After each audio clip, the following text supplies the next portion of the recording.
talking about? Everything. Did you hear my podcast?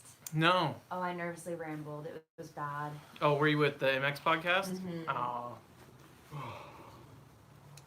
What's up, live right YouTube now? fam? Yeah, we're live right now. We're gonna wait for it to populate, and of course, this will be on later for anyone who missed it. But we're gonna do a live Q&A session here with Ty and myself. We're gonna be talking about the season so far and How's it been going and everything like that? Collective experience, tracks, lots of stuff to talk about. bike setup, what's next for London Max, All the good stuff. everything. I'm gonna open up questions here so we don't have to squint and look at it. What's up, Tony from New Zealand?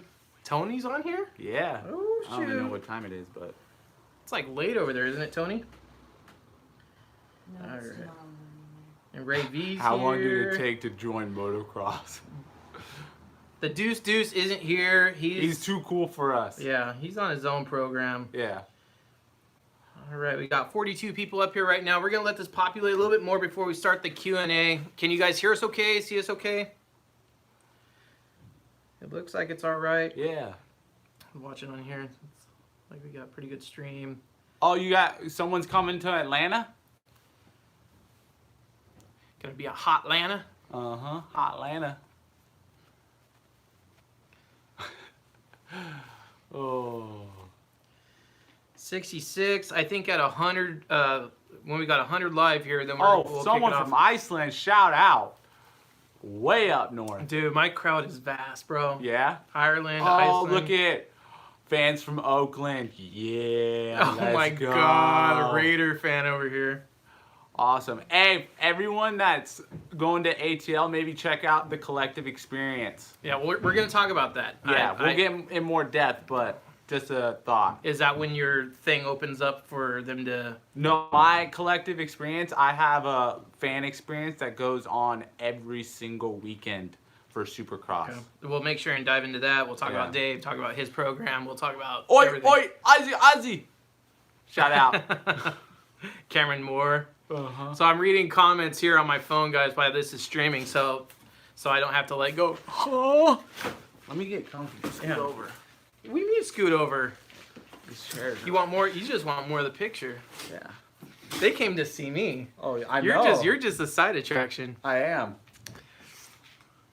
Hey, but YouTube fam, I am like 10,000 minutes away from being Monto. Thank you guys. Let's go. I love all you, like my little children. So basically, with YouTube, as you guys know, Tyler and I, we do this as part of our income, and Tyler wants to make it part of his income, and he's Yeah. he's getting there. He's Yeah, getting there. I'm coming up fast. So we want to help him get there. If you guys haven't subscribed to him, make sure you guys do that. You could just search Tyler Enticknap in YouTube itself, find his channel, make sure you get subscribed. Someone's got a new set of hammers. Not so many dirt bikes in Iceland, unfortunately. Yeah, I can imagine. What's the Piston Cup? Isn't that from like Cars the movie? Yeah. I wish I could win a Piston Cup. He did what in a cup? The dynamic duo.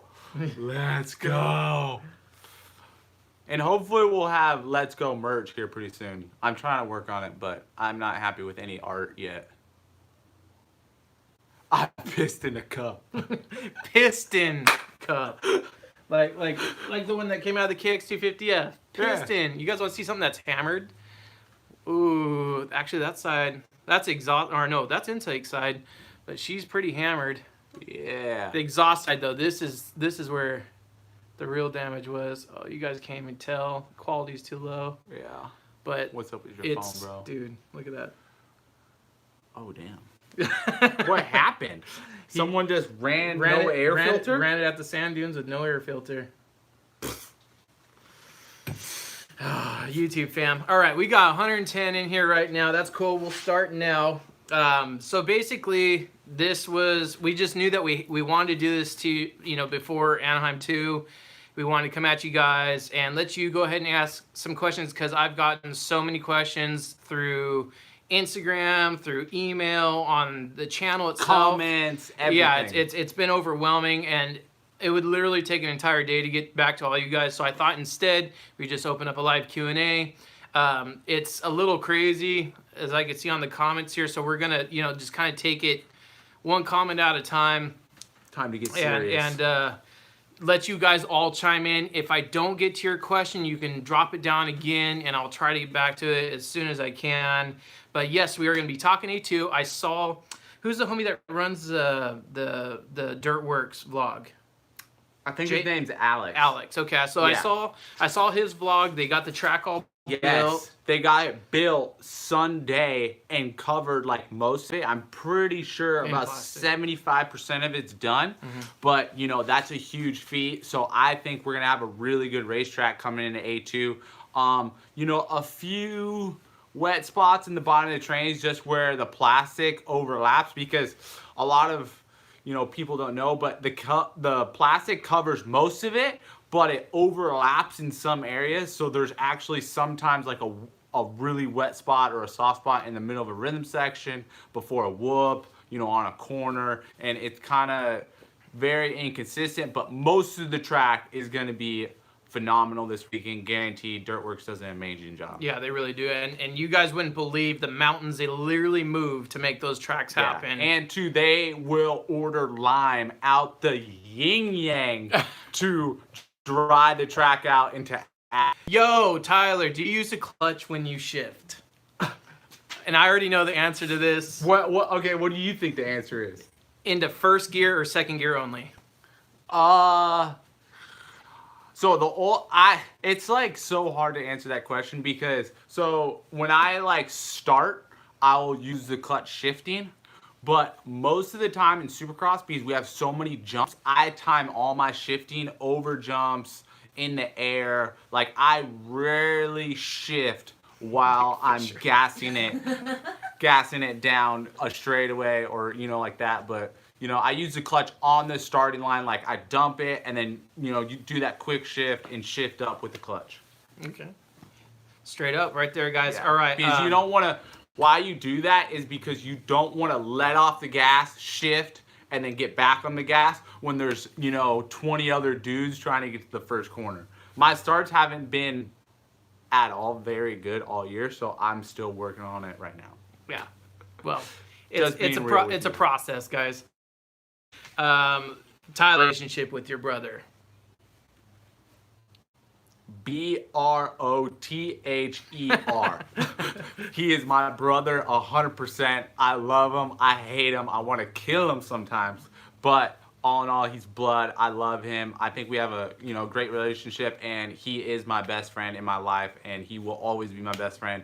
And we'll probably end up living right next to each other, because that's been our plan since like day one. And then two, a little insight about our childhood. Me and Addie lived in the same room until we were I was 16 and he was 18. We had, bunk beds or beds next to each other. Like stepbrothers. Yeah, no, all the way up until like he was 18. So it was, we have a big bond. Right on. Yeah. I know a lot of these answers already, so I'm not going to really chime in. I'm just going to kind of direct them to your guys' questions here. Who's your favorite racer? Of all time? It just says, who's your favorite racer? Everyday living. 1-1 wants to know.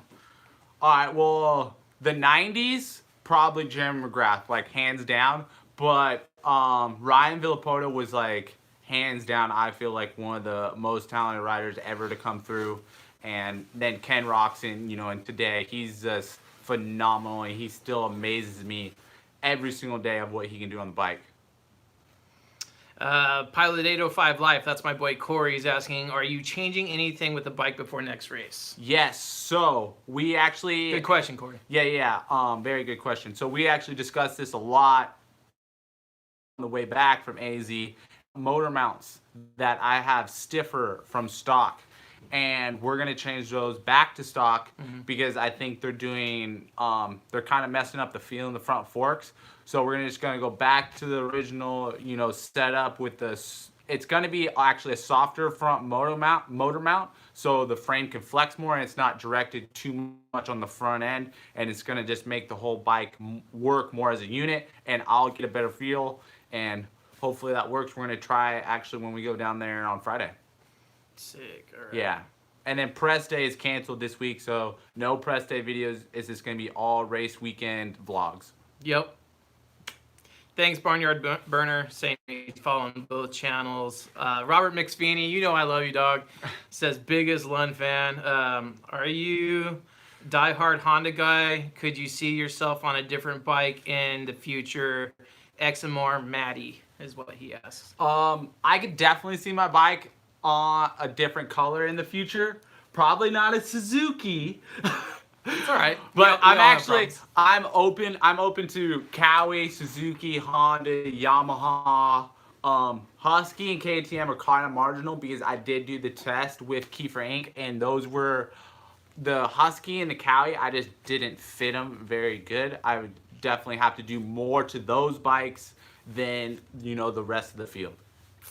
Do you hook your foot under the peg when seat bouncing? So you don't hook the peg under you don't hook your foot under the peg while you're seat bouncing. I hook it underneath the brake or the shifter, depending on what side. So you'll shift up, and at the same time you'll hook it. Yeah, to exactly. Kind of But you'll see a lot of Supercross racers hook their foot underneath the brake and get that extra leverage. So KG54, hey Clint, will my 2018 KTM 250 SX stock clutch cover clean up like your 14 Kawi cover? You see that clutch cover right there? Did you Scotch Brite or sandblast? So yes, it will, because it's made of aluminum. So yes, it will. It just takes a lot of scrubbing, and the easiest way is to go get it bead blasted. Honestly, if you have someone local to you that does, glass blasting or whatever. But yeah, I put the metal brush to it, and then I Scotch Brite it. So, but yes, Yeah. you can. Let's see. Should you take out Eli's race? If it's in the LCQ and we're fighting for positions, Let's go. I will take out anybody that I am racing with on, for 100%. Yeah. Start in first or second gear. Second gear, always in Supercross. The only time you're going to start in first is if you're in high elevation and there's an elevated start like Mammoth Mountain. Maybe you guys live in California, you've done that national. And then, but I second gear all the way around. I've heard of third gear if you're light and you have a lot of motor, but that's very rare. Chase Langile wants to know, what was your biggest crash? When? What year? So I don't know. Unfortunately, there's been quite a few. Yeah, but so the one that sticks out the most, there's this one time. Actually, it was my first intermediate race at LACR, and I was behind my brother in Jumpin' Jaldera, and I was like in third, and they were doing this tabletop to tabletop thing, and I went for it and faced the second tabletop, and I flew off the back of the bike, and I don't know what happened, but my leg hit first at a weird angle, and I broke my tib, fib, and femur all in the same leg. And I had external fixator for 6 months. It was gnarly. I did that too. I got the scars to prove. But yeah, so and your last one, your pelvis, that one was great. Yeah, but that crash wasn't too hard. Yeah, you were like literally laying there like, ow. Yeah, I was like, it was just different. It was just different. Let's see. Yeah, I put, look at the hair. The hair flow is real. I like. Ever shade. think about racing a 250? Yes, I actually have. But I gotta drop some major LBs on a 250. I've actually had raced a 252 in amateur pro, and I got third at Mammoth in pro class on a 250F. And what's funny about that is Colt Nichols won, and then I believe Matt Baselja got second, and then I was third. Looped Out asks, how long does it take to prep a race bike? for the next weekend or building it into the season? I'm gonna say he's talking from one race to the next. What would you say? 4 hours? Yeah, at least 4 hours.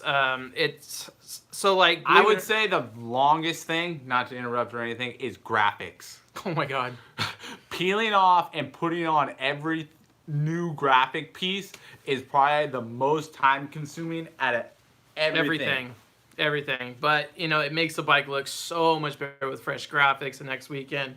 Yeah. You know, no boot rub marks or a lot of graphics we actually lose just because his right where he latches on with his boots on the number plates, the pipes heat up the plastic and it heats up the graphic material, and he literally just blows through it like it's made of scotch tape. It's really kind of gnarly.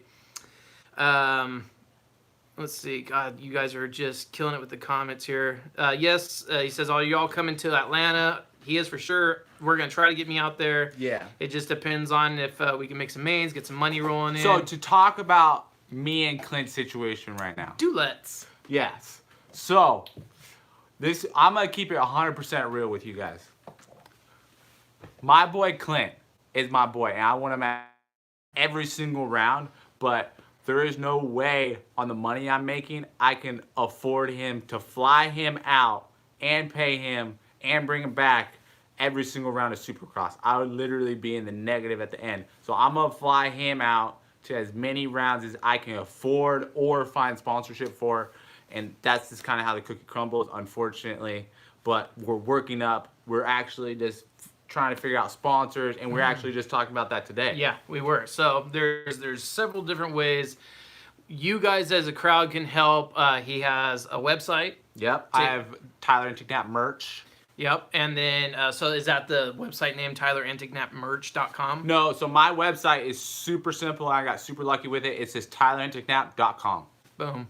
Boom. And then shirts, all proceeds from that, guys, go straight to racing. It does not hit his cell phone bill. It doesn't do anything. It's straight to racing. And then so there's actually a couple different avenues that you could look at too. So Moto Hub has a privateer program. If you go on their app, you can, you know, I have certain packages lined up where, you know, if you want to donate $50, you get a jersey. If you want to, you know, go a little bit larger, donate $300, you get actually one of my helmets. And then also a really good avenue to kind of donate is if you sign up for the collective experience. Yeah. I get 90% of that money that you sign up with the collective experience, and that helps me out huge. And then you get an insight on what me and Clint doing. Yeah, all you day. guys. So like with the collective experience, I've seen it at A1 especially. Awesome couple just got married, and part of their honeymoon packages they wanted to come to Supercross and hang out with Ty. Yeah. And that was so awesome. And that's exactly what happens with the collective experience. You guys get your ticket. You get to spend some one-on-one time with Ty, hang out with them, listen to all the strategies for that night. Yes. You come turn wrenches with me. You can prep helmets and goggles. I mean, you could be part of the team literally through thecollectivexp.com, and the code is TCE723. Yeah. You get a little discount for using that. Yeah, so the collective experience, TCE 723.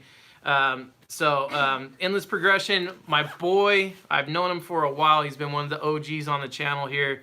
Says, Clint, DM me, I'll pay for your Atlanta flight. Dude, that's so sick. That would be amazing, actually. Seriously. That would help me out so much.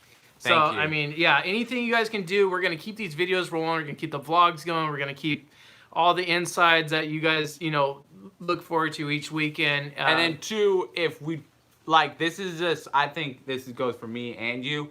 We look at our Instagram DMs a lot more than comments on YouTube. I know where he's going with that. Yeah, on YouTube. So, if you want to get a hold of us, we are avidly looking at our DMs, our requests, and everything like that. And then that's more of a private way to kind of get a hold of us and everything like that. And two, I didn't even tell you, we so there's this company in New York called Promodized, or what was it, babe? It's like this promodized thing, and they take aluminum parts and they can anodize it with like they do it on duck calls, like camo lettering and everything like that. Okay. And they were talking to me today, and they want to help me out for the New York round, and if that goes good, then they'll support me for the next freaking, next year and stuff like that. So that's pretty hot. cool. That's hot. But it's got to work. They're doing some high tech stuff with anodizing and putting on like, different symbols and lettering and everything like that. And they're going to try it in the next couple weeks and they're going to get back to me. So it's going to be pretty sick. Let's see. Joshua Houston, can you guys do a practice day vlog with how you discuss bike setup and stuff? So I've done a couple things like that. I think I did it more outdoor last year when we went back east outdoor because I had a lot more time. Supercross is actually, so like we get there Thursday typically. We help set up the big rig that we're working out of. And then I'll do just piecework on the bike that maybe I couldn't get done the weekend before.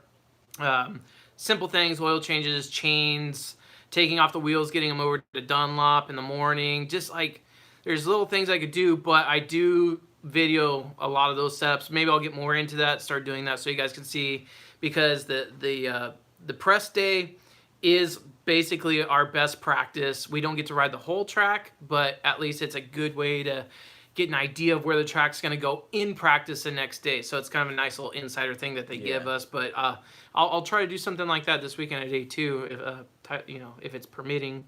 Yeah. Let's go. Let's go. Let's see. Me and Adam are 2 years apart. He is 2 years older than me.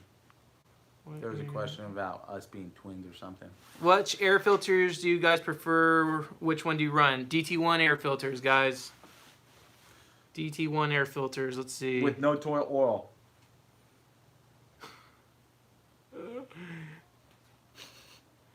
Chad Ebel, I'll contact Teespring on that. He's just saying we need more 2XLs in stock on the site. Okay, I just need to. I'll make a call. What do you prefer, a 2018 CRF 250R or a 19 CRF 250R? What's the difference? Oh, 18? A lot, 18 right? and 19? Yeah. Wasn't that the big motor change? When they went to dual cam from single cam? To the 250? Yeah, wasn't it? Or did they run the 19s like that? I have no idea, actually. I think that's what it was. I think they just did the 2019 250 shoots, like last week. Okay. So. Swole Turd wants to know, who is your rider coach? Who's my riding coach? Mm-hmm. So right now I have Brian McDonald help me out the races, but in the off season I was working a lot with MX Clinic, and then in the past I've done this other trainer, John Murata, and then I've worked a little bit with Ricky Johnson and some other. Did you work with Antones too, or was that just Addy? No, I worked with Antones for a few months. He's actually really good, but he's kind of bought out by JGR now. So he's kind of off the... Purchased. Yeah, he's purchased. That's gnarly. What do you guys think about Supercross Futures? Wish that was around when I was younger. I believe actually Supercross Futures was around because Addy did it when he was like 10 or 11, I think. Maybe it's something that they were just testing because it's definitely not as prevalent right now. So they killed Arena Cross.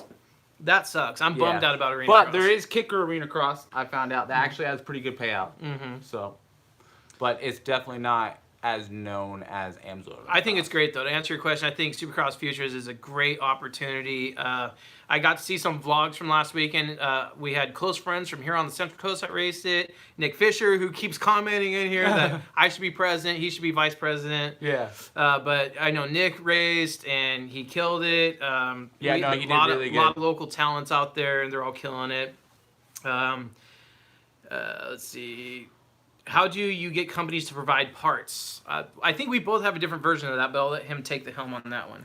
What do you mean? How do you get companies to provide sponsorship parts? Sponsorship parts? Yeah, so like, how do you get Pro Circuit to provide pipes, or Fly to get you gear, or... So I've had Pro Circuit and Fly and a lot of these companies, I've had them for a while.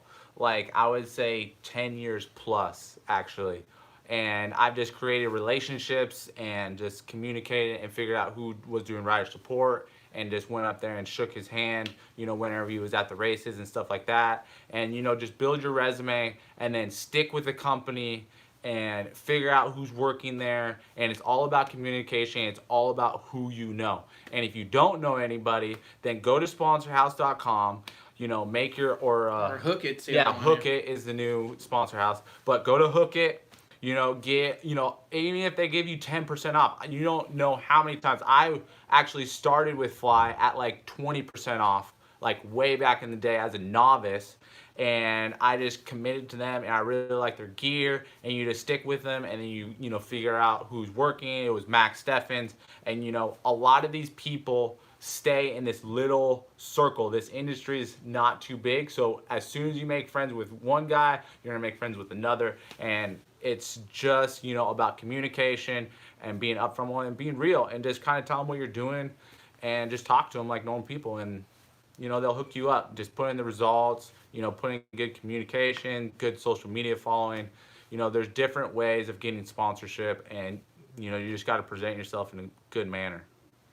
You guys are just killing on the comments. It's hard to keep track, but I know this guy's asked like 1,000 times.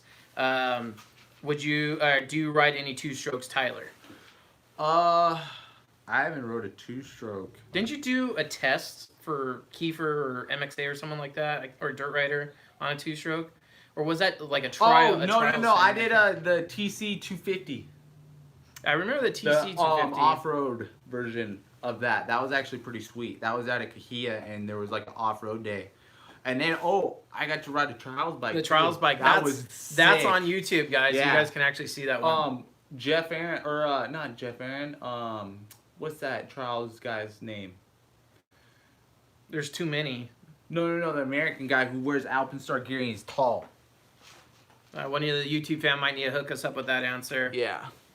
You guys run race gas or what brand? Yeah, we run VP MR Pro 6. Yeah, just this weekend. And then we're going to run it out. We got 4.5 gallons left or 4 gallons left. I know. We're going to run it out and then go to pump. You going to ride a 19 450 CRF? Eventually. But so like what happens with my bike situation is I get oh, there it is. Jeff Aaron, or how do you pronounce his first name? Jeff. Yeah, Jeff Aaron. It's not Geoff. Yeah.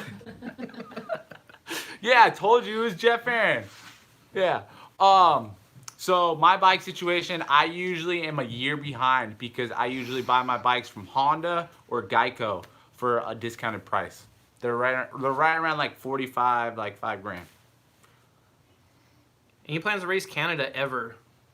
Oh, I would love to race Canada, honestly. But it's really hard for me to go up to Canada on my own and on my own money and stuff like that because it's just way up there and I don't have a lot of knowledge of Canada. I've been there a few times. I know I was there last year doing a couple schools with my brother and I loved it up there. And, the Canadian National is definitely something on the bucket list I want to do before, I hang it up, if I ever. What is the favorite bike you've ever ridden, says Jared Evans? My favorite... Ever. So, I had a 2000... Was it 12? You acting that... I know? Yeah, okay. It was a 2012 CRF 450, and... Yes, El Monstro. Sorry. And I went to Loretta Lynn's on the bike, and I won a moto at Loretta Lynn's. I won a title at Mammoth Mountain in the 450 Open Intermediate, and I just loved that bike to death. I was just completely dialed in. I had these offset races from Pro Circuit that kicked out the front end a little bit more, and it was just dialed, and that feeling is it was just amazing. All right, let's see. Going to race High Point this year? That's future tensing too much, man. Yeah. I'm going to try to do outdoors this year, but the thing with outdoors is it costs a lot. And the bikes get hammered. It costs a lot of money and bikes get hammered. And you don't really make that much. A lot of positive feelings on here, guys. I'm digging it. My dog ate my GoPro. What do you go through to become a pro mechanic? Guys... Experience. That's probably the most common question I get on Instagram, on YouTube, on every platform is how do I become a professional mechanic? What do I have to do to become a professional mechanic? And how did I? So like no story you'll ever hear is going to be exactly the same. Everyone's got their own experience in bringing up to this. For me, it was literally just a passion. Like as a child, my kids, they race, and that's what they want to do. They want to race. But when I ask them to change their oil, they throw a fit. I was the kid that ran and dumped the oil, and I wanted to know. It was at a very early age. I just loved working on the bikes as much as riding them.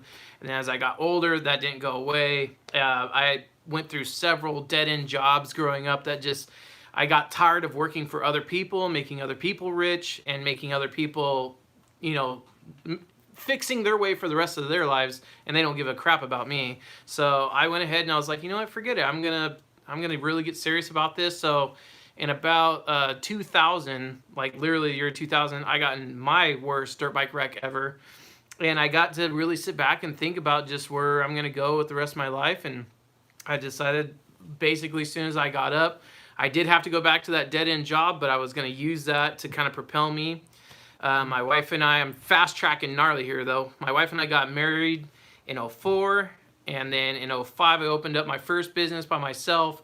And I got to admit, guys, the stuff I was putting out in 05, I would never even leave the shop garage, whatever now. But, I mean, I was doing carb cleanings, I was doing tire changes, I was doing whatever job I could find. I mean, and then some bikes sat at the shop for a long time because I couldn't figure it out. And I just constantly challenged myself. So fast forwarding again, guys, I opened up my own shop. It was called Nye County Power Sports. It's now a Yamaha dealership in Nevada. And I got some training through Yamaha. They did trade in tech schools. They would fly you out, train you, and then all that stuff. So did that. And then when I came back, so I moved back to California because we got tired of Nevada. I don't know why. I would love to go back. But we moved back, and I got a really killer job opportunity. And so I went away from moto for like 2 years, came back in. And ever since then, I've been wrenching on bikes nonstop from a mobile unit. I never went back to working for a store again. I wanted to do it all myself. So it was just a lot of self-training, a lot of self-teaching everything. I never went to any like MMI or anything like that because I heard horror stories about people spending like $60,000 and then never even getting a contingent program. Not saying MMI is a bad way to go, but just saying it scared me away. And then I just, being out at the track here in California, I met several pros. I started with Sean Wynn, who's an old vet pro from back in the 80s and 90s. And wrenched for him for a long time and for like 4 years. And then he introduced me to more pro riders. I just got involved with like Matt Moss doing his race engines. And I've known Tyler since he was, I think probably about like, I think he was like 12 or 13. There was a local track here called Moto Club. They used to come out to every now and again. It was sick. And but they would come out, and I actually talked to their dad more. It's hard not to talk to their dad because he's so loud. But he, you know, I would talk to him often here and there, and we would always just enjoy watching him and his brother ride. They were fast, even as kids. And then so just kind of we fell out of contact. They closed the track down, and I, you know, still kind of did my thing. But then met up years later, and Tyler gave me the opportunity to come wrench for him in Supercross, and that was back in 14 or 15. Yeah. So we've been killing it ever since, guys. Yeah. So, I mean, everyone's story is different. Everyone gets there differently. You got to really just work hard, show your worth, get a hold of a pro, show him what you can do, and see if he will trust you. Basically, yeah. Trust is gnarly. Trust is gnarly. And two, when it comes down to it, he is holding my life In my hands. In my hands.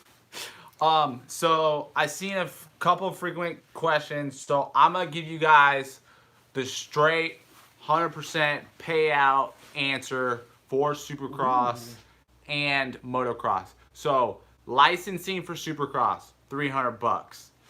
Every entry fee for Supercross is $200, no matter if it's early or late. It's $200 a round, and then last place to get 40th in a heat, or to get in the LCQ is $965, and then 5th place in the LCQ is $1275, and then when you get into 20th in the main event, it jumps all the way up to $2,500, and then it progressively gets more on the top. I think winning is like 25 grand or something in the 450 class, and then in outdoor, it's $350 for your license, $250 for entry fees, and then only $200 a moto from 20th to 40th. So you're only coming away with like maybe, I think it's like $495 or $500 for both motos, and then it goes up only I think like $20 or $50 every place, every place or something like that. So it's like it's literally cut in half, and then it's cost more, and it's longer motos and more hours on your bike. We don't get it, honestly. In the professional realm in this sport, we don't get it. Yeah. It's something being it's Unless- more physically demanding. It's more demanding on talent. It's more demanding on the machine. It's more demanding on your paycheck. It's so gnarly, but they only pay half. It's never made sense to any of us. Yeah, and that's why I don't do a lot of outdoors. I just do the local ones, and then I do Washougal because they have a money race. PIR. Yeah, 2 nights before that has like a $15,000 pro purse, and so you actually go up there and you actually make a little bit of money, and then you go to the outdoors because it's already up there and stuff like that. So that's a lot of the reasons why, you know, unless it kind of sucks to say, but unless someone was going to support me and, you know, and I would do all the outdoors. I love racing and I love the outdoor scene. He's really good at outdoor and I'm too. really good at it, but it's not cost effective, especially for East Coast rounds. You know, if I would have to drive or fly, I cannot do that on, you know, 500 or even $600 a round if I'm getting some contingency from somebody else, you know. And then two, with, you know, going up to 20th, a lot of our contracts are performance based. So, you know, when you start getting up to 20th in the main event of Supercross, then you start getting paid up to win. And then someone says it's 12 grand to win.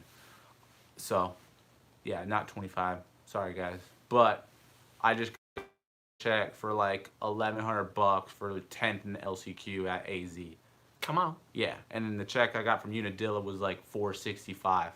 So. Which did Dilla smoke? I know that one smoked a clutch, but that's not the one that's. No, it was. That was the beginning of the end. Yeah. That poor motor. Yeah. That poor motor hated I am down to race GNCC, enduro cross, off-road, supercross, motocross. I love racing dirt bikes. I love riding dirt bikes. You know, that's single track and desert stuff is what I grew up on. And then here and there, I love racing dirt bikes any way you put it. 2 wheels is the bomb. If you guys are coming in right now too, I want to just let you know too, subscribe to Tyler's YouTube channel. That's one of the main things about this live stream is we need to get him some subscriptions, start following his vlogs. We work really kind of comically together through our vlogs.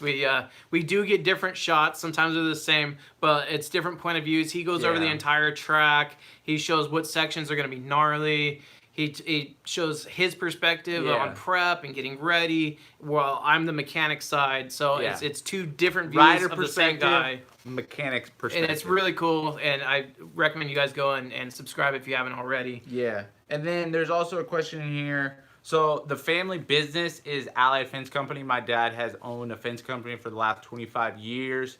And I've worked on, you know, I've ran a crew and kind of worked on and off with Allied Fence, you know, my whole entire life up until I was 12. So that's the family business. It's kind of like the backup plan. So you would go fishing commercially before you went there. Yes. And, oh, that was another question. What I would do if I couldn't ride anymore, I'd probably go fishing, like for real. Like commercial deep sea. For real. Deadliest catch. Like I would be captain, and this would be my first mate right here, and we would just go. First to puke over the boat. Yeah, we would just go and fish. The 2019 CRF 250 is good. I believe so. I've heard good things. I haven't actually rode it. I got the VIP experience in Oakland. Yeah. You guys. Just get together and scissor. Favorite fish to catch? Bluefin tuna. For sure. I like Weston pike. Oh, look at, hey, someone just put up the payout in. So for A1, Justin Barcia got 12 grand. Ken Roxon got 6 grand. Eli Tomac got 4,300. Dean Wilson got 3,300. Cooper Webb got 3 grand and $50 for 5th. and then it just keeps on. It probably, drops down probably $100 or $50 all the way down to 20th. So I think 22nd is around $1,800, but there's actually a pretty good gap from 22nd to 20th. I know 20th is like $2,500. So, yeah, Malcolm unfortunately broke his femur. We seen it. We were in the stands. I seen the traction. I have actually broke my femur 3 times, so it sucks. MX Guru, thanks, man. I will work on it. MX Guru has a channel too, guys. It's worth checking out. It does a lot of work on bikes. Yeah. Let's see. Can other people see comments or no? Yeah, it's just like this. It's a live chat. Robert's reading them. Mariana's reading them. Oh, okay. So someone just dropped 1st through 20th payout for A1. If you guys want to check that out, just to see. And then, if you're just tuning in, entry fees are $200, and then licensing is $300 for every round. How tall are you and Adam? I believe I'm like 6 foot on the dot without shoes, but my dad's like 6'3", and then one of my uncles in Illinois where he lives, he's 6'7", so he's like 8 foot. Yeah, we're big boys. I did not do as good as I hoped in AZ. I wish I did better. I was kind of struggling a little bit with the bike, but more mentally than ever. I just need to get, loosened up more. Just riding, nerves, Supercross. I am 26 years old. So for people in Illinois, fam. Yeah, my family lives in Algonquin and kind of like that area around Illinois. This is a suburb of Chicago. I do not really follow any car series, just kind of 2 wheels and flat track and football. Ooh, Kyle Smith on the real F word, Axel Hodges. Ooh. And R.I.P. Buttery, his account got hacked. Ooh, I didn't know that. Yeah, he lost everything. Yeah. Got his bike stolen last year, and then now his account got. Oh, that poor kid. I know. Tyler's Let's Shred sometime in Cali. Dude, we love riding with the YouTube fam. Coming out to his track. We love riding with you guys. It's such a blast. And then 2, if anybody's in Cali and is looking for trainers or anybody to work with, I'm your guy from May all the way until September. I do private riding schools at my house. And then 2, a good backup is Jeff Pastana at MX Clinic. He does a really good job. I worked with him for quite a few months. And then I've heard a few good things about Lipanovich, but I just heard he just kind of does a lot of sections and stuff like that. But it kind of depends on what what you're looking for. All trainers have different things they focus on. So, $10 from everyone if you take Anderson out. I think that pass was complete BS. I know he said he's sorry. I know he didn't get fined or anything like that, but still, that was a gnarly maneuver. I think the only reason that he didn't get fined was because he did the exact same pass on Marvin Musquin, and Marvin caught it in his peripheral vision and kind of stood up and passed him, and then Kenny was just, committed to that line. Swole Turd, you're on the info, bro. Yeah. Okay, see, Kyle Chisholm. Oh, see, they must have changed it a little bit this week. Kyle Chisholm, 22nd, got $2,000 on the dot for 22nd. Yeah. So 5th in the LCQ gets like 16 or 1700. There's like a $400 difference Every time? Yeah. Nice. So. Best finish, Ty. What's your best finish? They're talking Supercross. Supercross, I've finished 5th in the LCQ a lot, like 4 times. If you guys don't remember the Raper moment. Oh, yeah, the Raper moment. And what was it, 2 or 3 years ago? Yeah, 2 or 3 years ago in New York, Devin Raper got caught up in my back wheel, and he kept me from making my first main event by 3 feet because his leg didn't let my rear wheel go 3 feet more. 3 feet more, and he's in the main. I would have been trying to saw his leg off with that rear tire. Straight up, I was trying. My 450, my 450 just didn't have enough ponies that day. Kyle Smith says, "Let's help Tyler and Clint. Go fund me, take out Jason." Hey, let's start it. Let's go. Let's make it happen. Uh-huh. I'll put 100 down if you take out Jason. So You know what? Jason's actually a really good he's guy. so cool. He's such a good guy. And then two, my sister actually just was at the nail salon with his girlfriend down in San Diego, and she was really nice. And two, I mean, I don't agree with all Jason's riding decisions, but he is aggressive and he definitely knows how to get the job done. But I know Kenny is not gonna, he's not gonna roll over. he's not gonna forget that. He's a German. He's just gonna figure it out and be fierce and be Ken freaking Roxon. What are you reading? I can't say his name. Langetta Spolsky. Tyler, using the clutch into corners while braking or not, also going in or going out from corners. So yeah, So he works a clutch, bro. I don't work the clutch like Adam Centurion or like A-Ray, but or Barsha. Yeah. We use in Supercross. You use the clutch a lot. So you use the clutch, the corner before the whoops because you got to feed that higher gear. It's gonna be third or fourth. You're gonna use the clutch on the step on, step offs, and then you're also gonna use the clutch like you guys know. If you guys watched AZ last weekend, there was a pretty technical rhythm section on that first corner, and there was that little like bump, and then you double in, you triple, single into the corner, and you actually used your clutch right there to kind of get an extra hop over that high one, and then get into the rhythm section. So you actually use the clutch quite a bit, and you got to use the clutch if you're going to lock up the rear brake because you don't want your bike to stall out, and then you also have to feed it nice out of the corner to control that power. Motocross Mo, yeah, you're welcome to the practice track anytime that he's open, Sundays. That's pretty much the only day, and if weather permitting is the other thing too. Right now the rain's shutting it down, but yeah, absolutely, YouTube fam is always welcome at the practice track. I don't know my budget for the year. I mean, what do you think? It varies. Ballpark. It varies too much. Yeah. Yeah, it was clean pass on Roxon. Just didn't expect him there. Yeah, that's why you and Tyler coming to Tennessee for Supercross this year.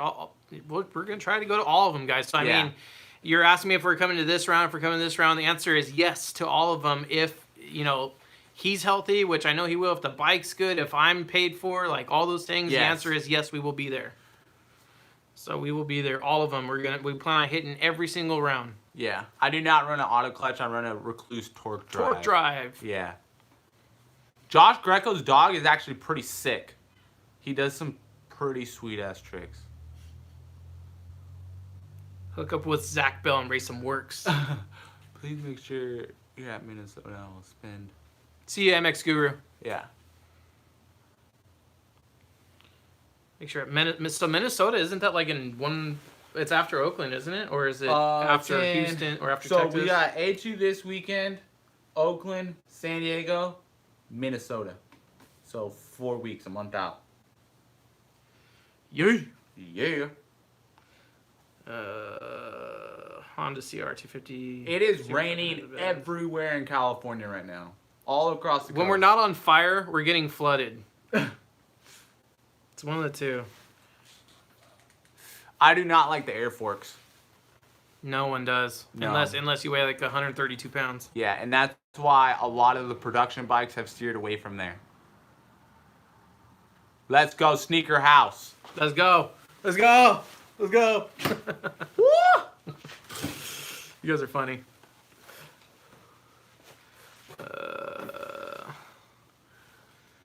Please take out Starvin Marvin. I've decided I don't like him. Marvin Muscan, he's a good athlete. Don't hate. Don't hate. I'll put it this way. Don't hate on any Supercross rider, okay? There's names out there that I really don't like, and they're for personal reasons. I won't even drag them into the channel. Respect them as an athlete. If you don't like them, then just brush them aside and focus on the dude that you do like. But Marvin can't hit whoops. He likes to scrub in the whoops. And to just clarify, Marvin can hit whoops because he can probably hit whoops faster than me. But compared to Ken Roxon and Jason Anderson, he is just lacking that much bit. And I feel like that's what was hindering him a lot last week. So it's not like he can't hit whoops. He just can't hit whoops as good as Ken Roxon. And he's still probably beating me in that segment. But You know, so when I talk about a rider or anything, it's definitely not, you know, talking smack. It's just, you know, something that he obviously needs to work on. And I know he knows it because there was actually a YouTube video about him working on whoops like last weekend. I think his front end needs to be stiffer, but that's my opinion. He definitely needs to work on his whoop speed, though. It's definitely not up to Ken Roxer and Jason Anderson's speed. Guys, we're almost at an hour here. I wanted to keep this limited to 1 hour. We got about 10 minutes left. Dude, give the people what they want. Dude, all right. If Mariana, if your chick wants to stay here, it's like, this is going to be like Pulp MX. Dude, fuel podcast. injected forever. Yeah. Don't ever go back to carburetors, please. Yeah. The needle, the jets, oh my God, they're a pain in the butt. Yeah, Jason Henson, I mean, come on, bro. That's like... Marvin reminds me of that dude at Talladega Nights. Pepe Le Puke. Oh.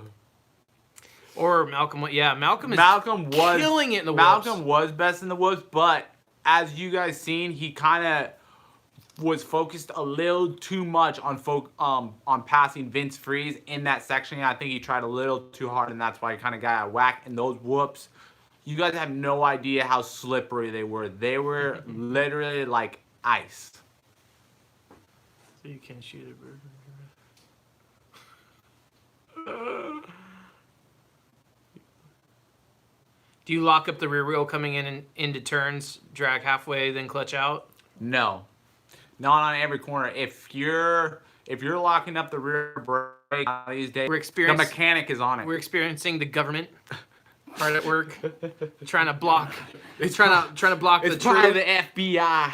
Our difficulties. We had too many people logging in. I know we dropped a lot of viewers actually. Yeah, 200 of them. We did. We were almost up to 300. Dang. It's all right. It's all good. We're You guys can see this later too. I'm sorry about that minor interruption there. We're back home. Yeah, I had to go kick some children off the internet because all of them were using it, and I only have so much bandwidth, obviously. So they were doing too much Netflixing. Not enough chilling. Mm-hmm. We back. Yeah, everyone's saying we're back. Okay. Thanks, MX Guru.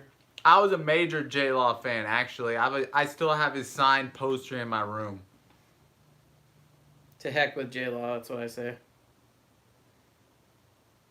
Yeah, sorry guys. Yeah, it blacked out for a second there, but I'm watching live here, so I know we got decent feed now. Yeah. Let's go, Trey Deuce. I'm faster than Adam. If Adam's here, then we're the same speed. If Adam's not here, I'm faster. For realsies though, Adam can't touch Ty outdoor. Yeah. Outdoor, I have it locked. Supercross, he's got me in the whoops a little bit. He's got him in the whoops and a little better of a start, but not last weekend. No, I just kind of messed up in a rhythm section. That's why it got me. Hey guys. You guys ever plan on doing a build pickup? I'll build whatever. KTM, Honda, Kawasaki, Suzuki, Yamaha, it don't matter. I'll build everything. Does Honda help pay you out on the... Is that why you stay with them? Say that again? Does Honda pay you? Is that why you stay with them? No. I stay with Honda is because I have an obscene amount of parts in my garage that... We actually joke about this. Yeah. That I've accumulated over the years that I cannot walk away from Honda. And then two, why I can't walk away from Honda or switch is because I have some major contacts.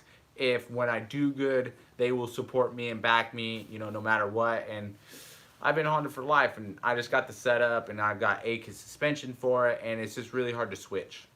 But Clint was trying to be very persuasive in the offseason, be like, dude, you don't got that many parts.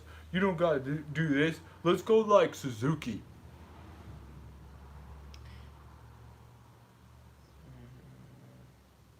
A lot of Honda fans. That's cool. Yeah. Let's go. Hey, I don't throw shade on any bike, guys. Unless it's a Cannondale. Unless it's a Cannondale, someone who's out of business or no longer relevant. No, it's always just an ongoing joke because Addy's on Suzuki now and I'm on Honda, and it's it's the first time in a while that me and Addy have been on a different bike. Last time was 2012. Yeah. Addy was on Kawasaki, and Tyler was still red. Yeah. Blue. Who does your suspension? He has a special guy. Yeah, I have Showa. Showa, the company that makes the suspension. Yeah.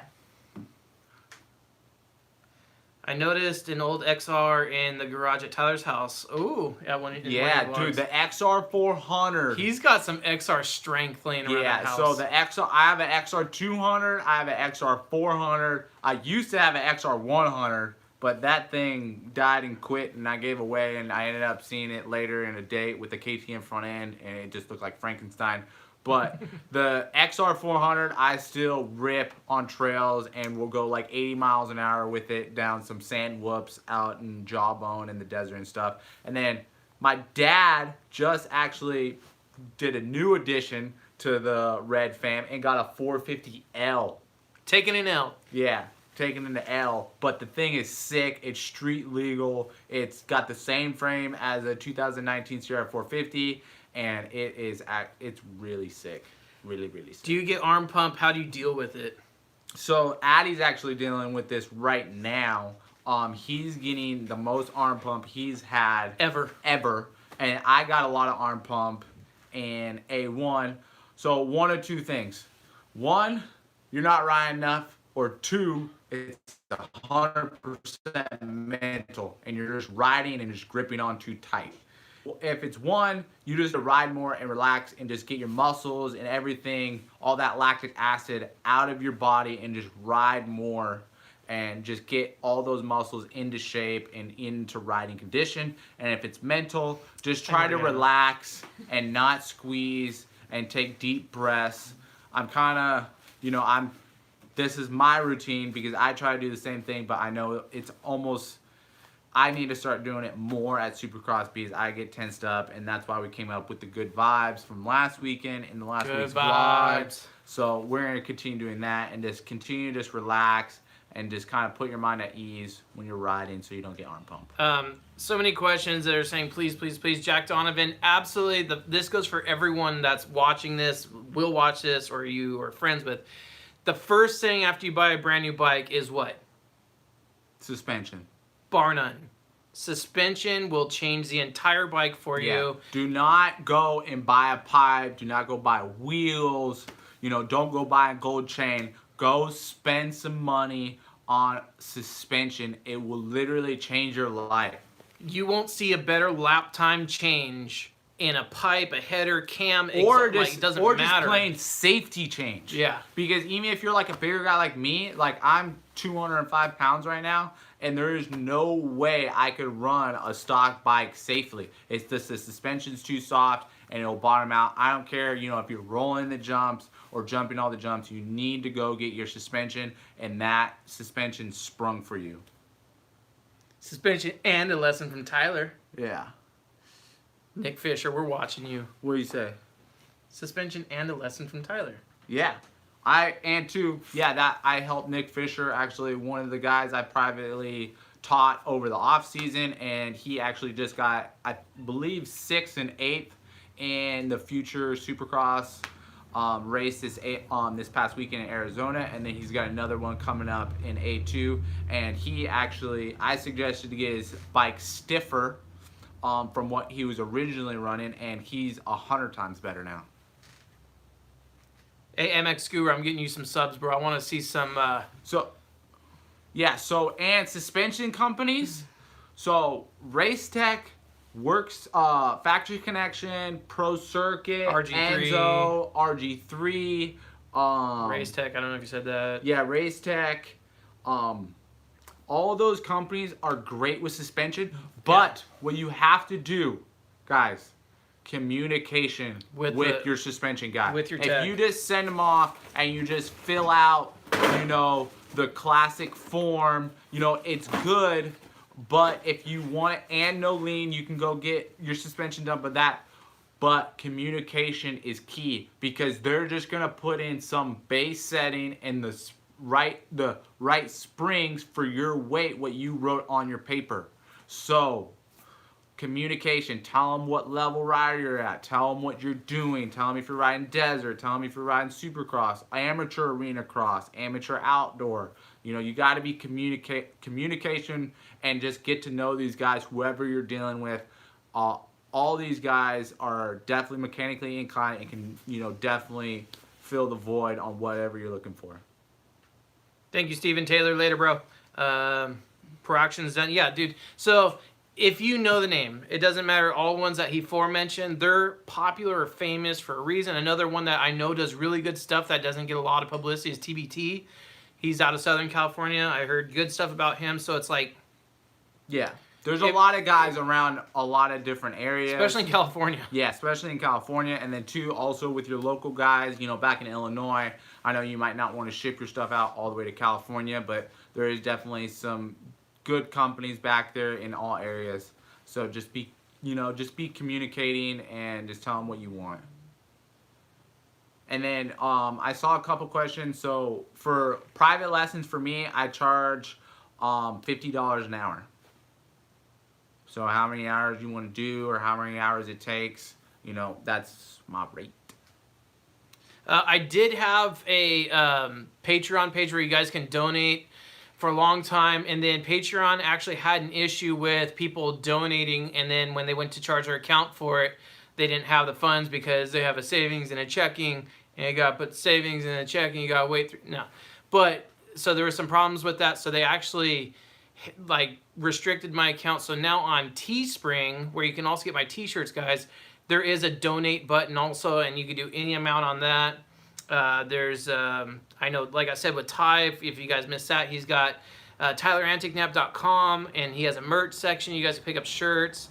There's lots of ways that you guys could help fund in, and we will absolutely shout you out on the social media, on the track, wherever you guys want it, you know, to show our thanks for helping us out.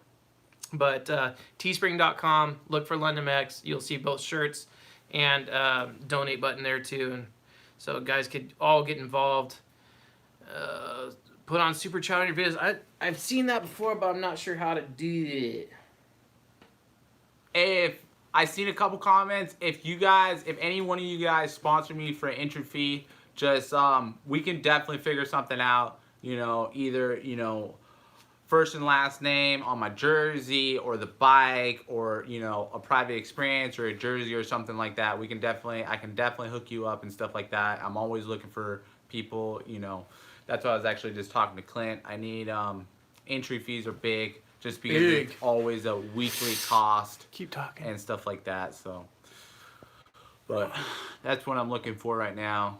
Just trying to save as much money as I can so I can get my boy to Clint, and so I can have, you know, some sort of extra money when the season's done to keep on training, keep on working and stuff like that. Yeah. All right, I'll worry about that later. $15 t-shirts. Sending my chi to help you. Fat. Yeah. Huh? So keeps calling you fat. Yeah. He's talking to me. No. Some guy said 165 max. Forget him.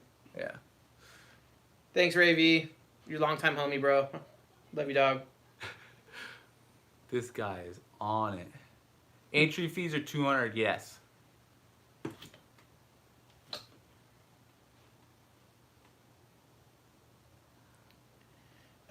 I'm going to make some moderators here so you guys can... I know Keith Terrier, he's a big friend, so I'm going to add you as a moderator. I'm reading your comments on the screen, so just keep on coming. That's your... Yes, you can buy a jersey. Hit me up in my DMs. Pilot 805. Love you too, Ray V. No, not any, like... It depends on how tall you are, because I know Jeff Loop, he was You're like in. 6'5", and he had some taller ball mounts and taller seat and stuff like that. Yes, I love this lifestyle. I would not be doing anything else in this, you know. I would not rather be doing anything else. If I won the lottery, I'd be just doing it the exact same thing I'm doing, just with a little bit more better equipment and paying my mechanic more. Pay the mechanic. All right, I added 4 moderators here. Favorite brand of hand lotion, Tyler? These are the real questions. Lubriderm. I don't use Jergens. lotion. It's true. And I don't use CBD. Mine is engine oil. I use it daily. Fun fact about Tyler Enticknap, I have never drank, smoked, or done anything in this life unless it was a painkiller for pain. He's never done anything that requires you to be 18 or older. Yes. If you missed the start, I'm pretty sure this will post, and just watch the whole thing, and it's got some good things. Moto is life for sure. I've never heard of a Bodkin's suspension, so I mean, have. Oh, have you? Yeah. What? He's like what's that? He does a lot of mini bike stuff. It's Boykin. It's like Boykin or something like that. I've seen his I've stuff. never heard of him. It's kind of like an MB1. So, my tire pressure the last race, we started at 13.13. Then it went up to 14.4 on its own. Yeah, and then it went down to 13.7. Yeah, after practice, and then we ended up sticking with 13 flat. Yeah, 13 flat. Tire pressure changes. If you guys didn't know that, tire pressure completely changes from the temperature of the tire. I mean, it'll go up a pound if it's hot. So my fitness program is ran by Taylor Selby with Strengths Happens, and I actually just got done with the gym a couple hours ago. Thanks, Cole. I worked out yesterday, and unfortunately, we're on a full rain schedule week, so no riding happening this week. Just gonna be, my normal program during the week is going to the gym 2 or 3 days a week, and then bicycling 2 or 3 times for an hour and a half at least, with a heart rate between 120 to 150. Depending on the day. Get back to it. What happened to 2 strokes in Supercross? From your point of view. I got my own point of view. They just had 4 strokes were just way too much power. I mean, way too powerful, I think. And the grunt of that motor could not match, the 252 stroke. And especially, you know what did it? I think, what really killed it was 250Fs being able to race against 125s, because 125s were so slow. And then when, James Stewart came out at 250F at Glen Helen in the last round and just whooped up everybody, it was just, insane. Brett Metcalf, held the 125 strong for a while, but, the 4 strokes just dominated. A few people have asked this. How do they get set up to have you train them, whether they live in California or not? How do they do that? DM me on Instagram, and we'll talk about like what you want and what you're looking for and stuff like that. Kyle Smith, DM me on Instagram or send me a message on YouTube, and we can figure something out. Thank you. Yeah, thank you. Thank you. I really appreciate it.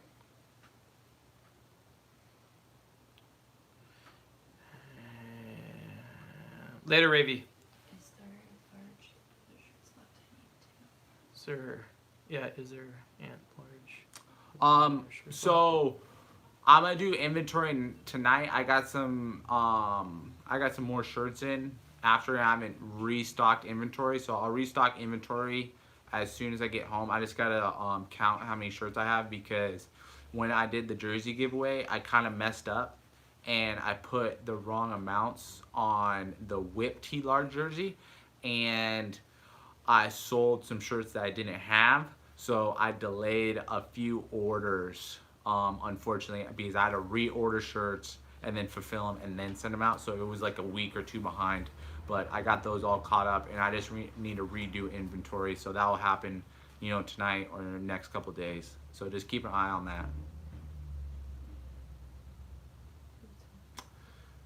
Castillo Ranch is still on hold right now. I know my dad and Allied Fence is getting the fence company. They're out there working and getting the Track all those perimeter questions. and stuff like that. So they're just got to figure out insurance and, you know, and then it'll be open. Who's going to AZ? Isn't that No, A2. A2. My eyes. Everybody's My going to eyes. A2. You need it. Tyler's shirts are awesome. Yeah. They're better than mine. I need to work on mine. But he's got a big old picture of him on the back. My favorite tire setup is a Dunlop 3S Oh. or 33 actually. I was gonna say Tyler, no, no, the 33. Yeah, no, 33 front and 33 rear.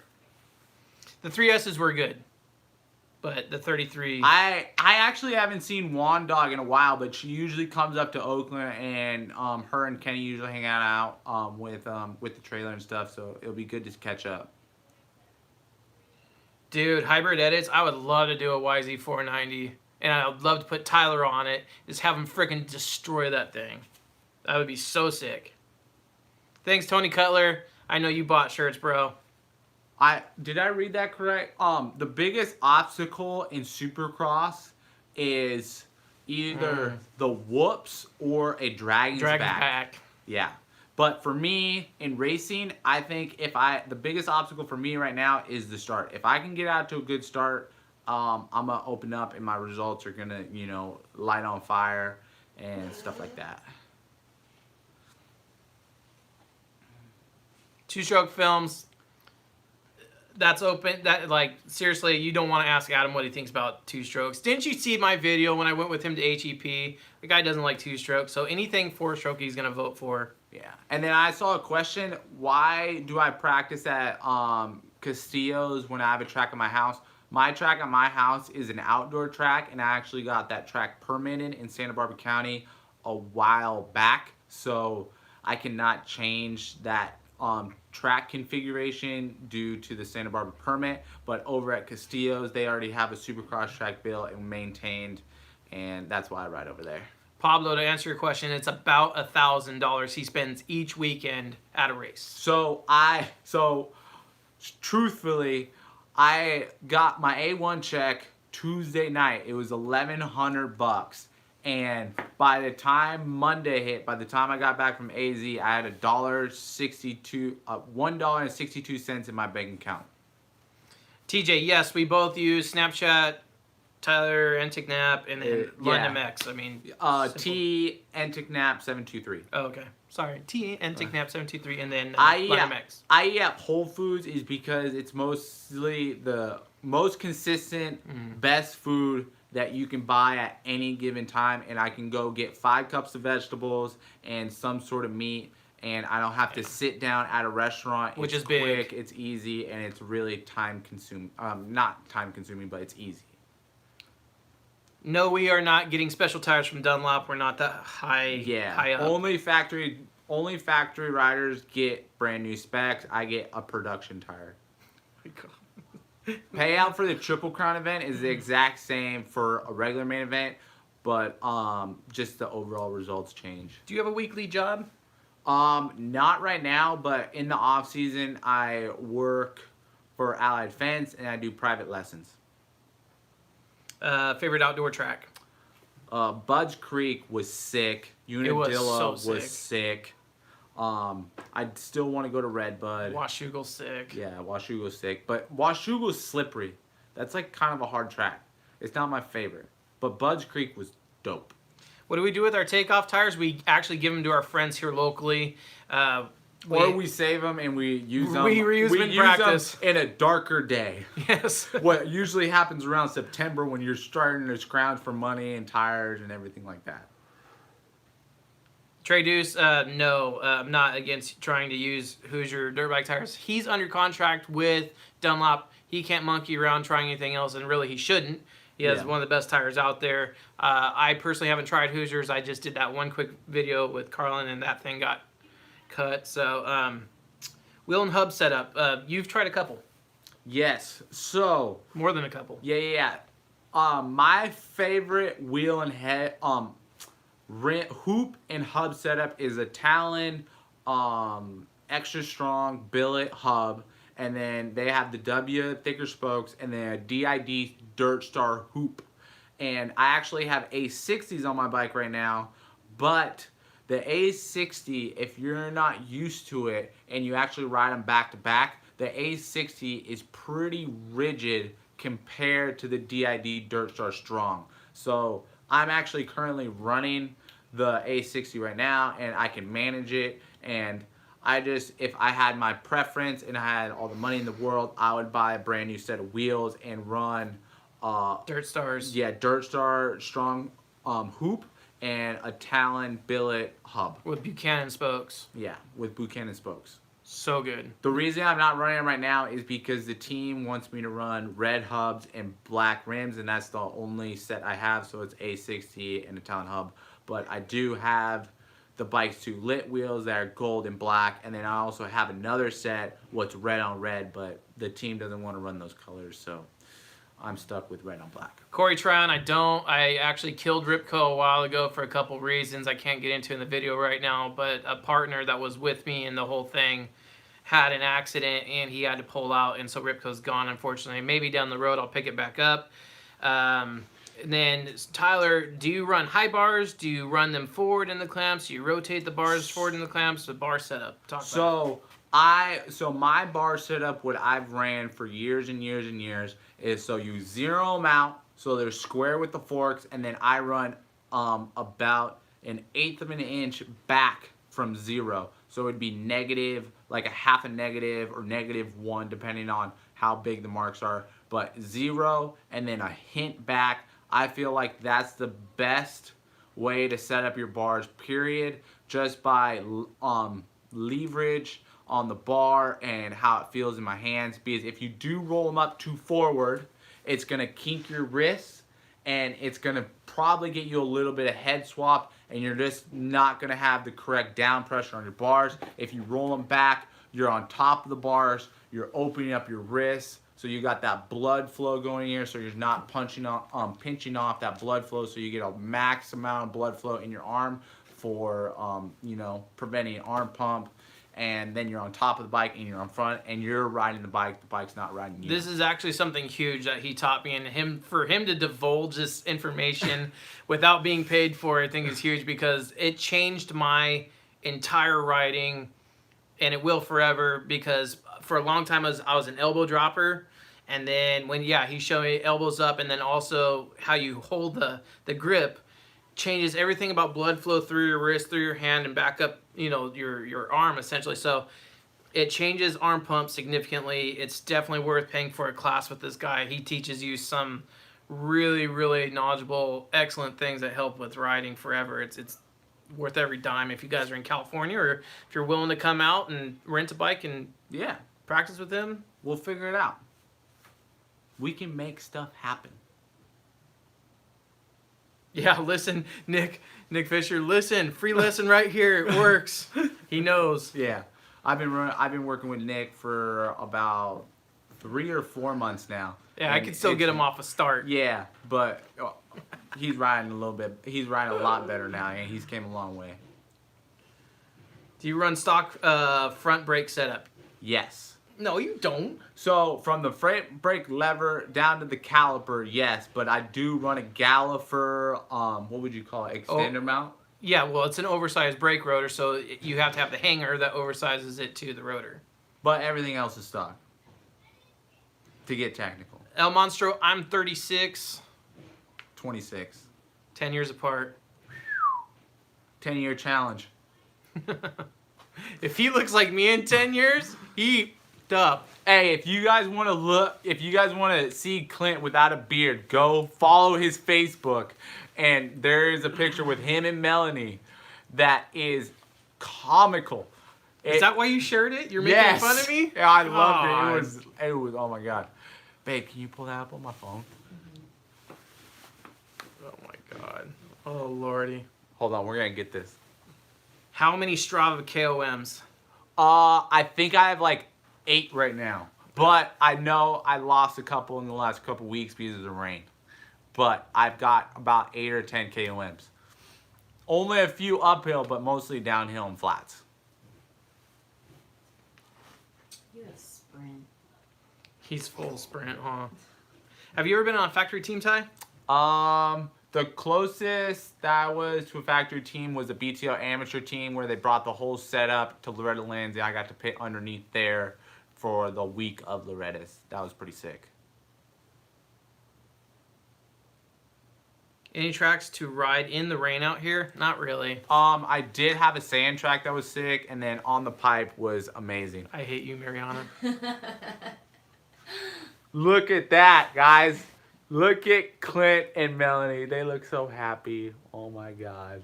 That was 2004 BT Dubs. Yeah. Look at that face. Before baby beer. face. Oh my God. How do you feel about this happening right now? I feel like this is blackmail and your bike's not going to run very good next weekend. Oh. He looks so cute though. You just want to touch his face right here. Kill you. Not Ariana, it's Mariana. It's his girlfriend. She's behind camera. Do you see what time it is? It's 7:23, folks. Pacific Standard Time, 7:23, best time of the day. That brings us to the Power Hour. I don't know what that means, but let's go. My first sponsor was actually O'Neill Gear. Yeah. It was crazy. It's all good, Corey. Yeah. That's worse than Adam going off about 2 strokes. That's jacked up. Hey, shout out to the Ohio fans staying up and watching the live stream.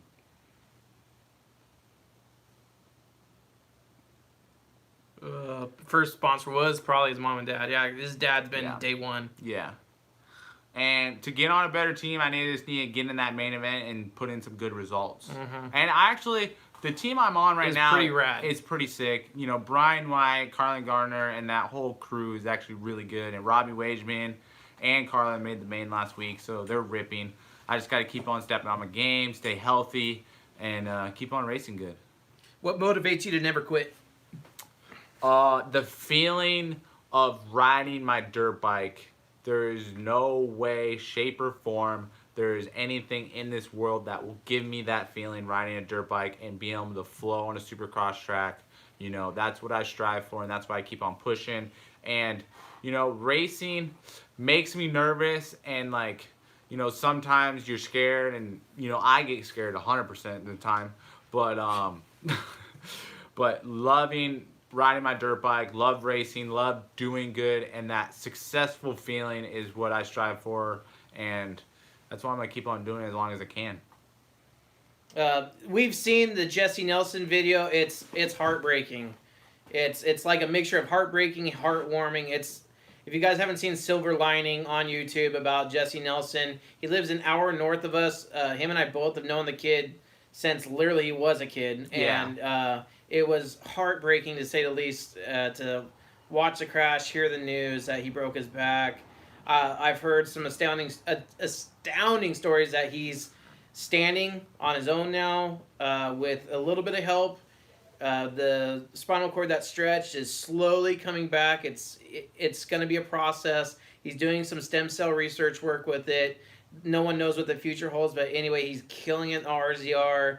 And he's having a lot of fun with his life and moving forward with the family, freshly married. So we wish him all the best. Not Tyler, Adam, his brother, wrote a song, "Do It for the 1-3" or something like that. Yeah. And all proceeds went to him. Yeah, directly goes into an account connected to Jesse Nelson. So, and Yellow Blue is directly connected to Weston Pike too. Yeah, so any Weston Pike lovers out there, download the song, buy the song. Yeah. And all of it goes to Weston Pike. Yes. And the reason that you buy 7 Deuce Deuce songs is because when you buy it, you give him 70 cents unless you play it and you if you like play 5 cents it or something like no, that? if you play it on iTunes for 7 Deuce Deuce, you're only giving him 0.005 of a cent. So I'm gonna allow this question from Christopher Borjas. What do you think is a missing piece of puzzle that's keeping you out of the main events, mental or bad luck? mental, 100%. I think I got it dialed. We had a good talk last Monday. We're gonna implicate it It's hard though with it being Yeah. a Triple Crown this weekend, but we're going to implicate it and see what happens, because if it works, we're going to move forward with it. I'm not going to divulge it because Yes. that's going to be for the vlog and you guys are going to have to watch that. Two, and then two, if you look at Colt Nichols, I believe A1 interview, the biggest change in his program from last year to this year was hiring a mental coach and getting his mind right for the races. It is nothing to look over. Motocross is probably Overcame it, one of my the dip. most mental My dip. sports there is. You know, all of us on any given practice day or track, you know, rips. You know, absolutely rips. But, you know, to show up at the races and do the exact same thing is, you know, a feat in itself. And, you know, you just got to get your mind right and you got to be able to perform. Thank you, Courtney. Oh my God, you guys with the questions. We got 222. We got. Okay. God, there's so many questions. You take over. I'm just gonna say real quick, guys, about YouTube and projects and Tyler's YouTube and what you're gonna expect from us coming this year. So we're vlogging every practice day, every race, and if the hotel we're staying at, which often it does not, if we're staying at a hotel that has good Wi-Fi, we will upload the video from that day, and you guys will see it. So make sure you stay tuned. You always click the reminder bells on both of our channels so you could see those pop up. Mine last time didn't upload till like 4 or 5 in the morning, but we're gonna vlog every race, every ride, while still at the shop garage, whatever. I'm still gonna be vlogging the build on the KX250F. Then we're moving to the 500. Moving the 252 stroke. So I'm staying busy here in between races. Tyler's training hard in between races. We are very, very busy, and we appreciate you guys so much hanging out and being a part of this, because you guys are, you're a big part of this. Yes. It would not happen without you guys. So, just flying through a couple questions here. How much to be a sponsor by Pablo? There is no limit on sponsor payment whatsoever. You know, it depending on what you want. Is it a logo on the helmet? Is it, do you want to buy me a dinner or whatever before the race? Anything helps at this point, especially, you know, race day stuff, anything. So if you guys are interested, either helping me or Clint or anything, and just want to give us, you know, $10 and we'll give you a sticker or whatever, we can hook it up and we'll make it happen. If you guys come to, I'll put it this way, if you guys come to the races, you see us in the pits, you throw a 20, 40, $100, it doesn't matter what. Yeah. And I don't mean to pander here, and please don't take it that way. But if you guys got your company stickers with you, if you want to write in Sharpie your name on, you know, the pit board, there's so many things that we can hook up for you guys to make it equal. Yeah. Tyler will donate his jersey from that night. If the amount's right, he'll donate helmets. He'll go crazy, you know, to hook you guys back up for helping us out. Yeah. And that's the last I'm going to say about that. But Yeah. Joseph Schmo. Thank you guys. And then running a GoPro on races for the vlog, I'm still trying to figure that out.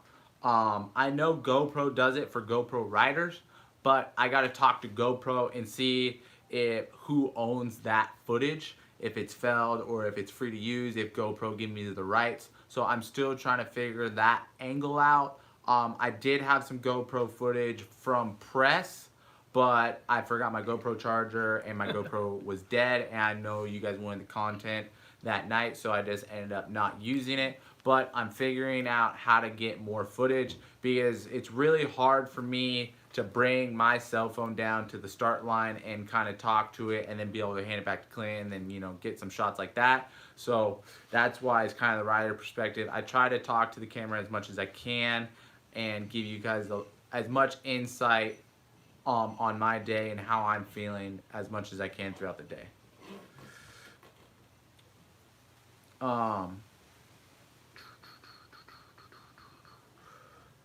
Let's go to the beginning.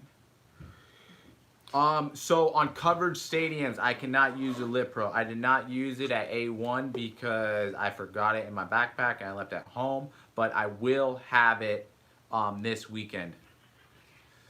Biggest fear is crashing again. I hate crashing. I hate getting hurt. I'm getting too old for this, and I love just riding my bike and just ripping up. But, you know, getting hurt is part of the sport, unfortunately. So I'm just going out and just doing the best I can. Staying upright.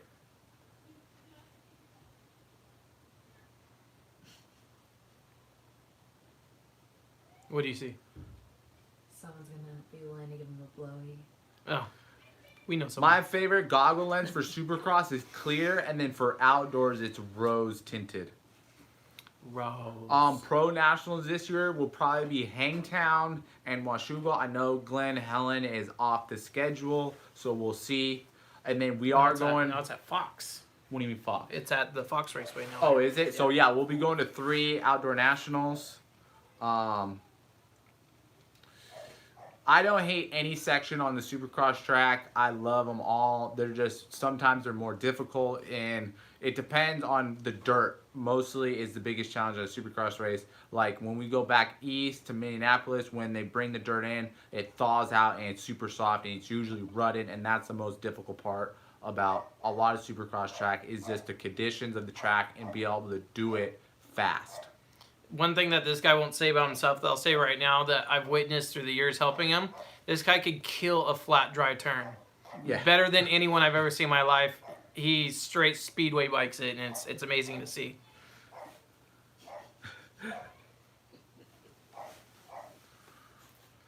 The key to getting comfortable in front of a camera is Doing it all the time. doing it all the time, and do not care what other people are going to think of you. There's always going to be haters. There's always going to be someone that's going to dislike you or something like that. Just focus on the people that love your channel, love what you're doing, and just feed off of positive vibes. Good vibes. Good vibes. Pre-race ritual. This guy over here drinks a bang or two about every day.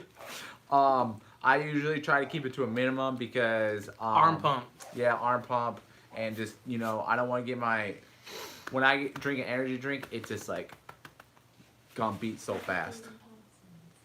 Huh?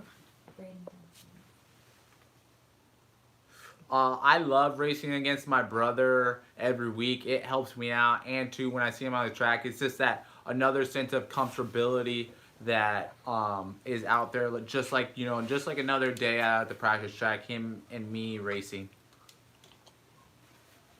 Braden Thompson, go for it, bro. Get that girl. Not the question related to the channel, but go for it, bro.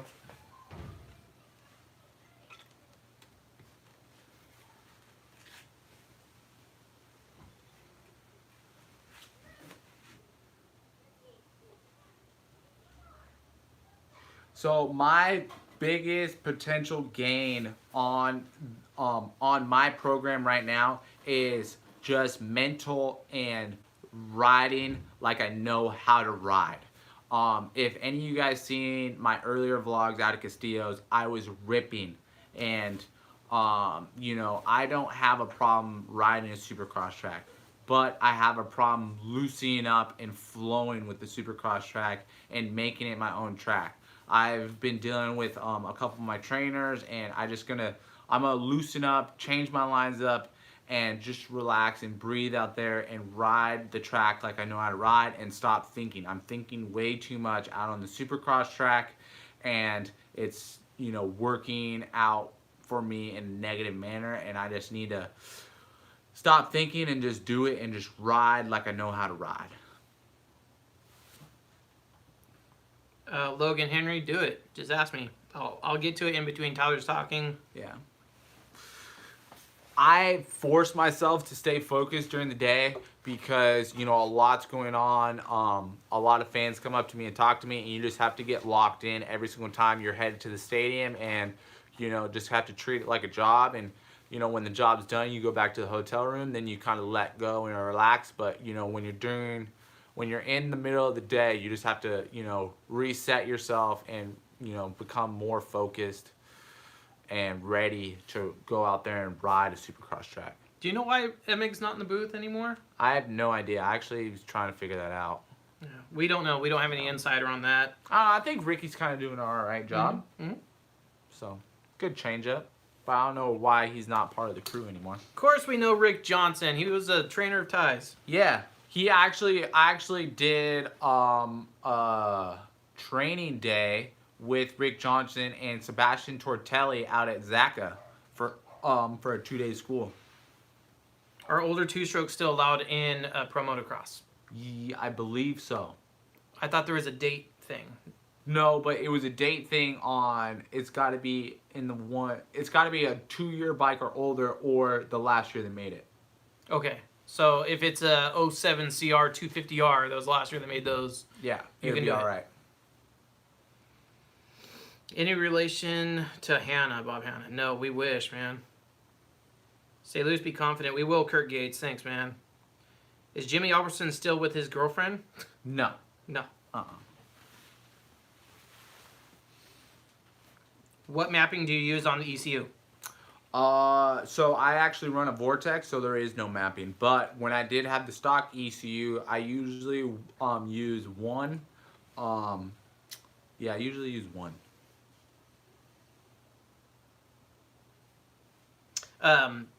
Well, on Tyler's ECU, Brian did have to put in a map to run the Pro 6. You can't run Pro 6 in a stock map. It'll fry your engine. So make sure you guys don't ever do that. Yeah, we're still live, Dirt Bike Rider. Tyler said, let's make this a 4-hour, and we're at an hour and a half now. I always talk to Kenny. We've kind of created a pretty good relationship. He came up to Castillo's 2 or 3 years in a row. 2 or 3 years in a row, and we kind of created a relationship and stuff. And I talk to him here and now, and especially at the weekends and stuff like that. Jake Caravo, I do not condone the use of any tobacco products on this channel ever. Even though you might see me using them, I cannot say. I'm sorry, guys. Just love for the sponsors there. I cannot. But yes, I do use them occasionally when needed. Is it cheaper to race a 250 or 450? 450. I'd say so too. I'd say it's cheaper to race a 450. 250s are a lot higher maintenance. Yeah, because on a 450, you're doing a lot less than a 250. Coolest top 10 guys in the 450 class besides Ken. Well, Ken is a giveaway. If you guys have ever met Ken, he is like so cool. He's so cool. But you're 10, and then I'll see if I agree. 7 Deuce. Me. Marvin's actually pretty cool on track walk. Cooper Webb, Weston Pike, Aaron Plessinger, Cole Seeley's pretty cool. Let's see. 3 more. Malcolm's always JB, happy. and Vince Freeze. I don't know. See, like, you guys might question Vince Freeze on the 10th one, but he actually loves Addie's music, and he always seems to be really cool to me and Adam, and he's a super good, down-to-earth dude. He's just really aggressive and wants to do good. Yeah, my top 10, Roxon for sure. We spent a lot of time with Roxon. And if we're just naming 450 class, I know just one guy in 250s real quick. Cian Cirillo is a goofball. He's so much fun to hang out with. I know he's not in 450s yet, but so Roxon, absolutely. And then, yeah, Mookie. I never got to hang out with James Stewart, but a lot of people said when he was in the pits, he was a different guy than on the track. He was happy-go-lucky. Not going to include him. Trey Kennard, I would say Weston Pike. Current racers. Okay, so I'll remove Trey Kennard. Yeah, he's a tester. It's all right. But can we consider Brock Tickle? Because he still is current, but not. Yeah, I guess. Tickle's super cool. Seeley, I agree with Seeley. Cooper Webb, he's a little soft-spoken, but he's awesome. 7 Deuce. And Tyler, if I had never met Tyler before, I think he's awesome just because the guys are super outgoing. And some guys, you gotta understand, just because they're quiet doesn't mean they're rude. Yes. So guys like Chisholm, quiet. A-Ray, he's in your face loud. He's a lot of fun. There's so many guys out there that I think are really, really cool. And I do have more of a top 10 list of guys I think are jerks, but I won't go into that. Yeah. And then I seen, so Eli Tomac is pretty cool after the races, but during the races, he usually has a huge squad of people with his dad, suspension guy, and team manager and stuff like that. So he's pretty locked down as far as track lock. So he's not really lively. He's just kind of, you know, trying to get the job done and then get out. Have you ever almost gotten Dino is sick too. Dean is sick, yeah. Have you ever almost gotten into an altercation at the race? Yeah. Every rider has gotten in yeah. some sort of altercation. Yeah, I've almost gotten in a few fights, unfortunately, but yeah, it's just kind of part of it. Especially being a pro, you know, a lot of them were actually when I was younger. When I turned pro, like around 18, I was this, you know, there was this one time that I took this dude out on the start, and he was outside and I was inside, and I came underneath him and he fell up on top of me and he started like punching me and stuff, and I got heated and it was crazy, but it's just kind of part of route racing. Have you ever farted in Adam's helmet? No. Real questions here, guys. I love it. Would you ever take an MCR ride if offered? Hell yeah. Stock suspension on Supercross tracks, thoughts? Hell no. Impossible. Hell no. Watch language. How fast will a Honda 110 go? Well, the number is 110, and I think that stands for MPH. Oh yeah. Maybe with a street bike motor in it. With the right gearing. A 110.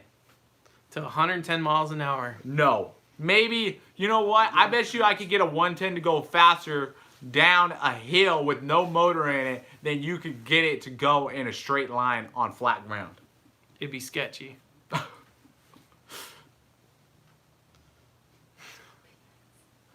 35 miles an hour, I agree with that. If you ever had the chance to make someone tip over in a corner, who would it be? The guy who's in fourth of the LCQ, doesn't matter Devin what Rayburn. his name is.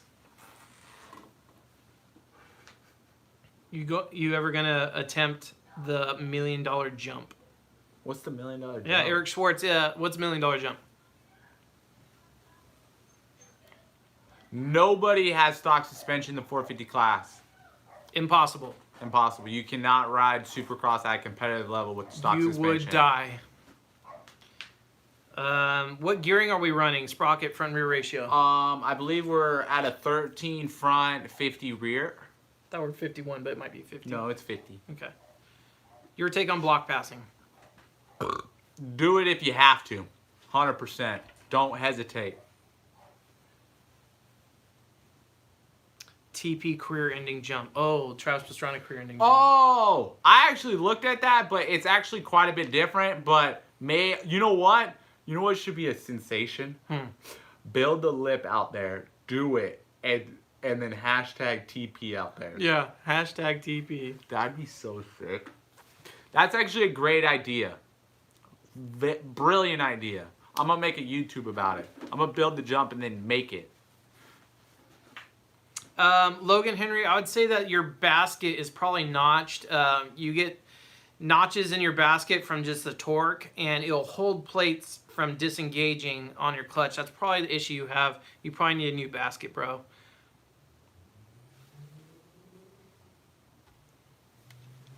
Why is your exhaust stick out so much, Ty? So the Pro Circuit race exhaust I have, the reason why it's so long is because it creates back pressure and sound. So that's why it's so long, unfortunately. Thoughts on using knee braces? 100% yes. I've been using knee braces since I was like 10 or 12 years old. After you get used to them, I know they're a pain in the butt to get used to, but after you get used to them, they will save your life. They will save your knees 100%. I run Asterisk knee braces, and they've been doing a lot of my work for, you know, over the past 10 years. I've been wearing knee braces, and they're just amazing. I have broke them in half, and my leg and my knees were fine, so I know they do their job. Someone asked blondes, redhead, or brunettes. Brunettes. 100%. Do you notice any difference in dirt? Arlington Supercross seems like that it's really hard packed. Arlington is pretty hard packed, but they actually kind of, it's weird. Yeah, no, it's pretty hard packed, but the corners seem to get good, you know? But when it gets packed down to a certain weight, then it gets pretty blue grooved. Are you married? No. I have a girlfriend right now. She's here right now. Mariana Street. Look her up on Instagram. M Street. Yeah. Like her. Follow her. Let's see your girlfriend. Babe, you want to come? Come quick. Scared. Come on. Stay behind the camera. Come on, babe. She's a track snack and she knows it. Don't be a puss. Logan Henry, then, yeah, man, I would have to look at it, bro. I don't know. I'm sorry.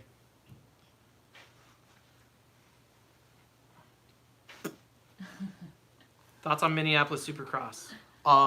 Excited.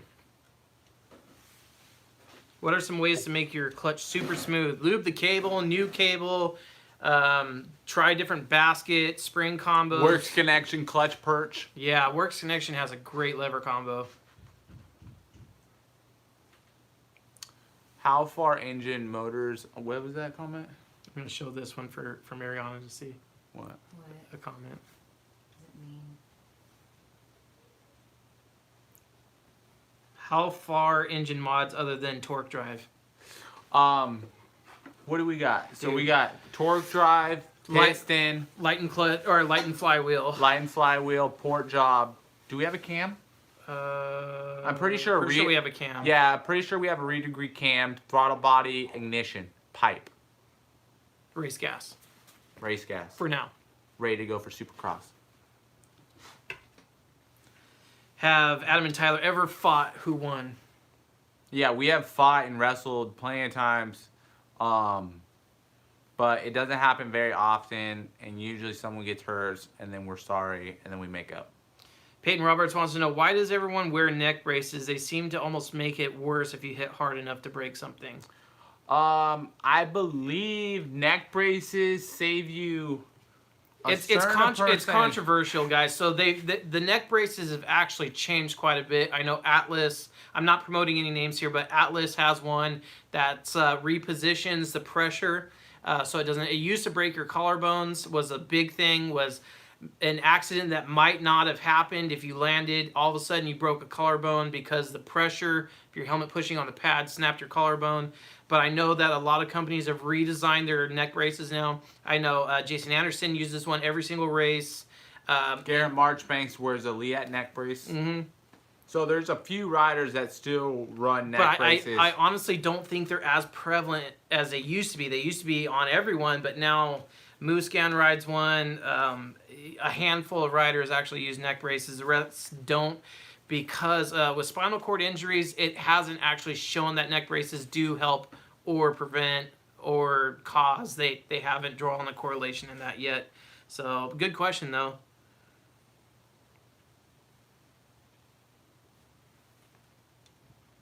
Yeah, Peyton Roberts. It's that's kind of what I've heard too. But I mean, it's left to open interpretation. Yeah. So It's, you know, it's yeah, all neck brace everybody's is opinion. a 3-hour argument itself. I think the ones that are just total yeses, knee braces absolutely, chest protectors is rider preference.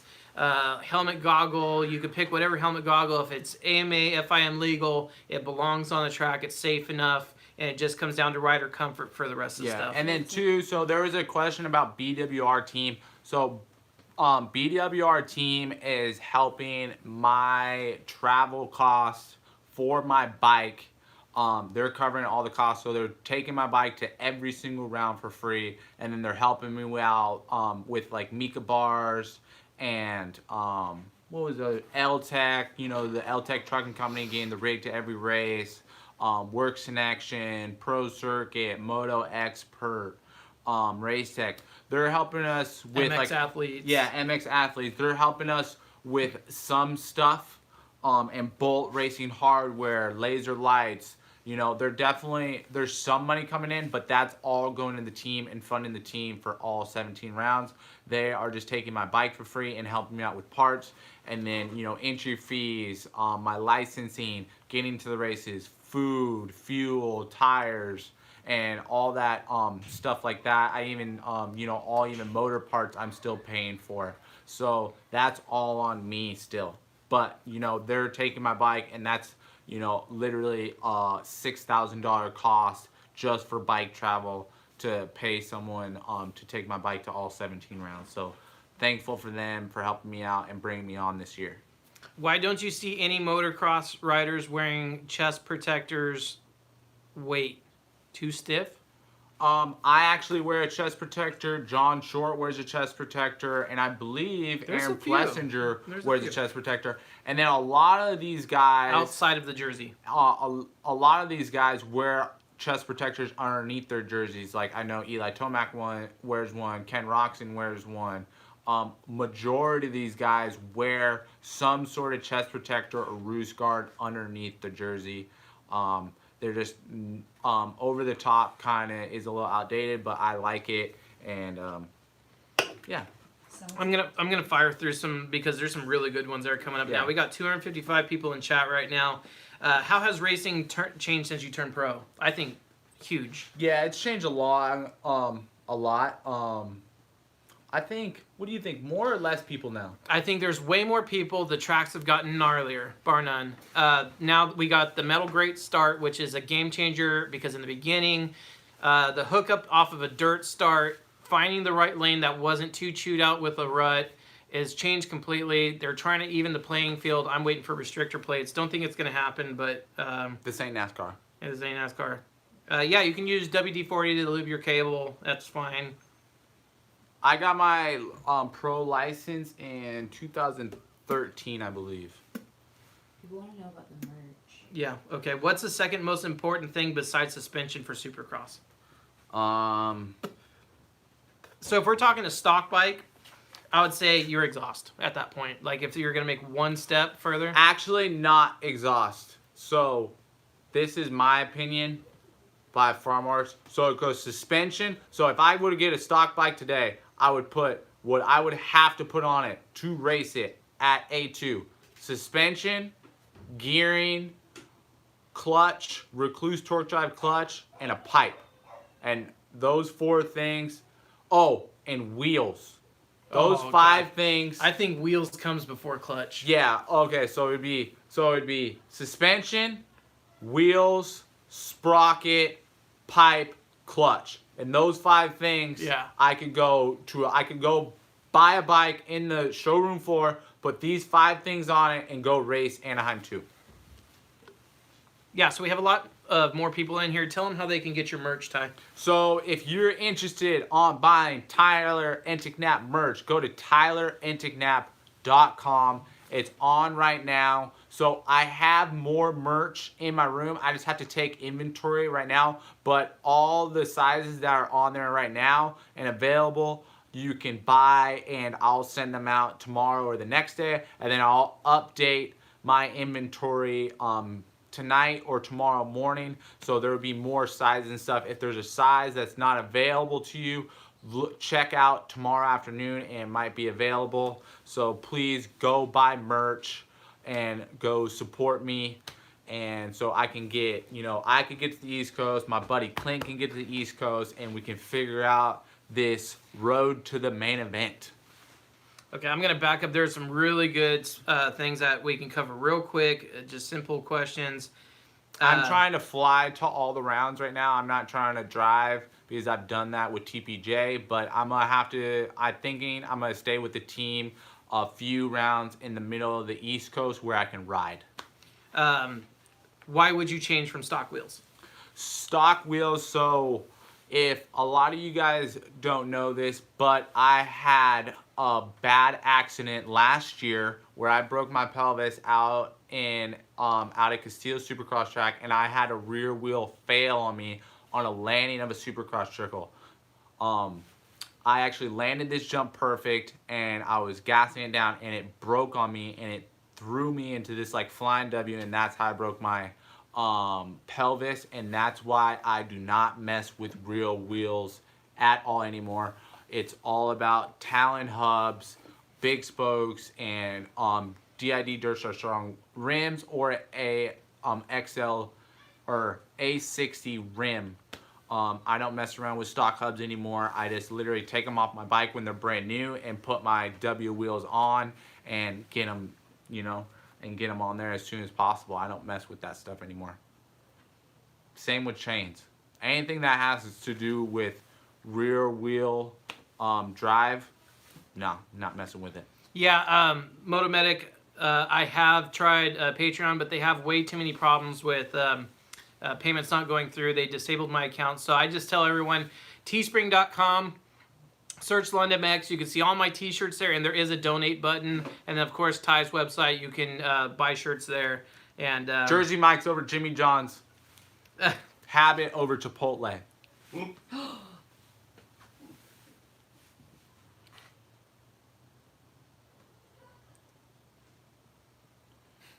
Do not use painkillers or opioids in SX or MX. The same guy, Motomedic, wants to know, he has a KTM, a new KTM. Spokes are always loose. How do I fix that? You just got to stay on top of them. Spokes are just like any other thing on a bike when you buy it new. Everything stretches. The frame stretches. The chain stretches. Everything. Bolts stretch. Everything stretches. Yeah. And spokes are one of the big ones too. We check our spokes, or he checks my spokes. Every ride. Every single time I go out on the track on a Supercross track. Every single time. And every single time there is at least 3 or 4 that need some sort of torquing, because we have to torque his wheel, every spoke exactly the same. Yeah. And then in and out over habit. No. Yes. In and out over habit. Yes. I'll second that one. Mm-hmm. Ever got a concussion? Which year? Yes. So 3 years ago, actually, I was riding out at the house, and I actually had a front tooth counter sprocket break on me, and it locked up my chain, and it threw me over the front, and I got knocked out. You wanna describe the Triple Crown, how that works? So the Triple Crown series is a 3-race series, 3 races, and breaking down the day. So normal practice schedule, beginning of the day. But at end of that practice schedule, if you didn't qualify top 18, we're going to have an LCQ race before 7 o'clock at night.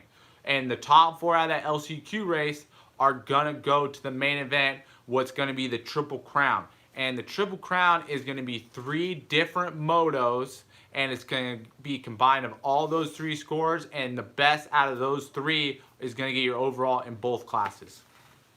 I do not actually know the moto time breakdown yet. I heard it's going to be 3 15-minute motos for the 450s and 3 10-minute motos for the 250s, but I could be wrong.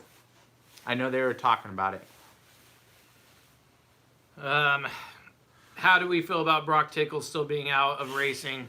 I think his suspension has gone on way too long. Yeah, I think with considering NFL players and their substance abuse and stuff, with only being 3 or 4 games, I think our substance abuse, if we did get caught or we did do something wrong, should be, I think, a year maximum, and maybe only like 5 or 6 races, not a 4-year minimum sentence. Mm-hmm. So fuel, we're running MR Pro 6 right now. That's subject to change, but right now a lot of people are asking what fuel, VP MR Pro 6. Yes. What does Tyler feel about Suzuki? I actually like Suzuki. I put Suzuki above Husky and KTM in my Kiefer shootout. Thanks, Dirt Bike. Appreciate it. Logan Henry, if you meet us at one of the rounds, and like I said, donate to the cause, I guarantee you Tyler would love to kick down a signed jersey. Yeah. So I actually don't do autograph signings in the pits, but I do cruise around the pits. If you're in the LA area, come check us out this weekend. At Huntington Beach Honda, 6 o'clock. Saturday. Saturday. Yeah, The- Sunday. Every Honda team will be there except for Smart Is Top. it Friday or Saturday? Friday. Friday. That's where I do my autograph signings. Huntington Beach Honda. Come check us out. We're going to be down there chilling, signing autographs with Ken Roxon, Cole Seeley, Cameron McAdoo, RJ Hampshire, me, Carlin, RJ Wageman. It's going to be sick. Why do you run Recluse clutches versus others? So, Good question. Yes, good question. So I ran Hinton when I was on 85s, but when Recluse was developing their clutch, my brother ran their auto clutch for a while, and I was super interested in it, and it was kind of a new thing because Recluse is, you know, when you say Recluse, I would say 90% of people are going to be like, oh, Auto clutch. You got an auto clutch. And, you know, that's true. They're really known for their auto clutch, and their auto clutch is amazing. But with this new torque drive clutch they have out for the CRF 450 Honda is unmatched, I feel like. So torque drive, there's two really good components about the torque drive. So, one, there is these metal sleeves that you put into your stock basket that saves your basket from even the fibers touching your basket. So your basket doesn't even get touched by the clutch plate. So you're not having to buy a $300 basket. You're just gonna have to replace these little metal sleeves that are like super inexpensive, and it's amazing. Another thing, the torque drive clutch plates are thinner, so there's going to be 4 or 5 more clutch plates than stock or a Hinton clutch in a Honda clutch. So that's going to even make it bite more. And then I believe it's a 6-spring clutch too, so it's going to be really strong and durable. And that's why I run Recluse, and it makes my bike faster when I put it in it. So that's a good motor change. So funny. How is it that a lot of guys go through clutch plates in like 10 hours? Because a lot of guys might sound fast, but the guys who sound fast aren't going anywhere. They're holding their clutch and just burning it, and you know, it's a super bad habit to break. I know AC runs a clutch through. They put a clutch every moto in AC's bike. I know Alex Ray burns through clutches. Dustin Pipes used to burn through clutches. They're just clutch people, and then there's not clutch people. Mike Pate, yeah, I do work privately as well as I do have a public business as well. Give us your... No, I ain't gonna do that. I ain't gonna read that. Why does it matter about clutch if you don't use it? Say that again? Why does it matter about the clutch if you don't use it? Using the clutch and not using clutch versus there's good and bads. So I feel like when you do use the clutch, you can deliver a lot more power to the ground faster for tight transitions, especially in Supercross. And then if you don't use the clutch, you're just rolling on the throttle, and your bike is going to take a long time to pick up, and you can make that process faster by using the clutch. And then 2, if you're in a slippery situation or you're in the mud, that you can just put the throttle in one position and then just, you know, feather the clutch and give that traction and get the right traction correct to the surface of the dirt using the clutch. So, you know, you got to have the best of both worlds. You know, you don't want to... There's some people that use the clutch a lot. There's some people that don't use the clutch a lot. But you got to use the clutch sometime or another. It's just good tools to have. Would you rather OJ or Case? That's easy. Oh, really? What? Let me see. OJ. What about OJ into a face of the next rhythm? No, then that would be casing.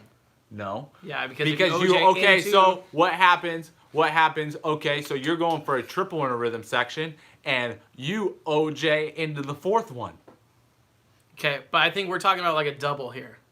So would you rather OJ or Case a double? Nothing after. Okay, if there was nothing after, way rather OJ, but I actually had a really bad experience when I was younger. I hit a ramp that was like 30 feet long, and I went like 60 feet to flat, and I compressed my back when I was like 14, and that was a really bad experience, and I felt like I was falling out of the sky, and I like actually night terrors from it because it was just such a gnarly feeling that I couldn't get rid of. Hydraulic clutch or cable clutch? I've never tried. I've only ridden a hydraulic clutch on a couple bikes, but I didn't really... I mean, It's whatever preference. I like clutch. I mean, I like a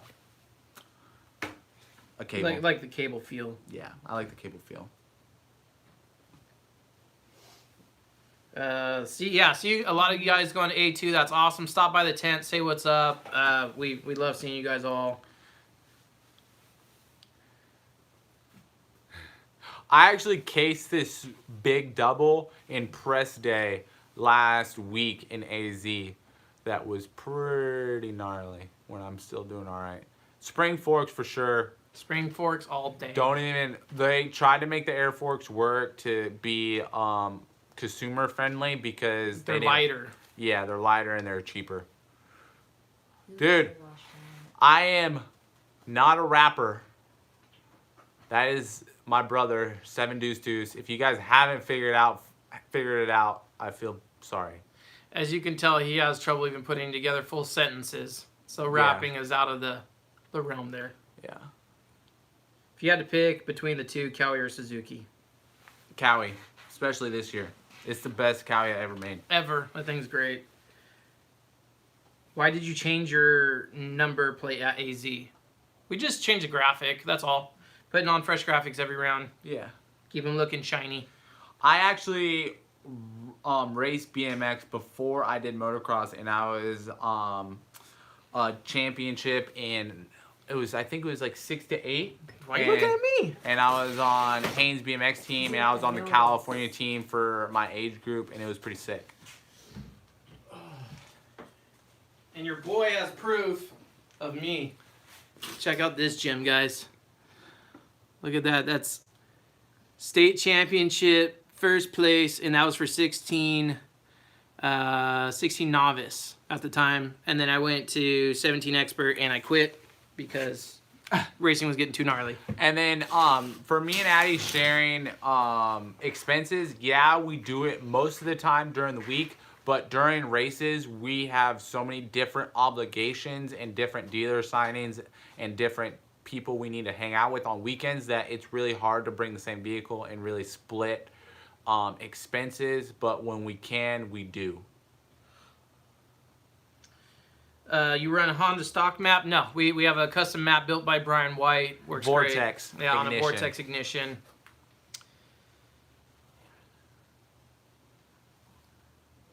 Lagging more than my SL70. It is really behind. Oh, it is now. I just saw that, yep. Well, I'm going to close it down here, guys. We've been on this for Hour and a half. more than that. More than that, 128 minutes. That's almost 2 hours. 60 minutes in an hour, bro. Yeah. So we're going to close it down here. We love every single one of you guys. Thank you so much for chiming in and tuning in to the live stream today. I'm going to let you guys go. Pro circuit over Yosh.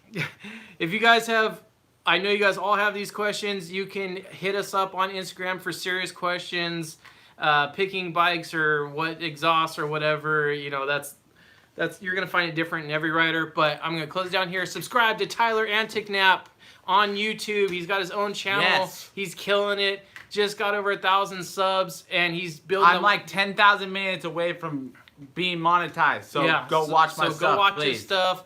Buy his merch, tylerenticknap.com. Check me out. Obviously, you guys are on my channel right now. Subscribe if you haven't already. Like the video if you enjoyed what you saw today. London MX is the man. Teespring.com. Get all my shirts. You could donate there. We love you guys so much. We'll see you at A2 or any race that you're going to be going to, and we will talk to you guys very, very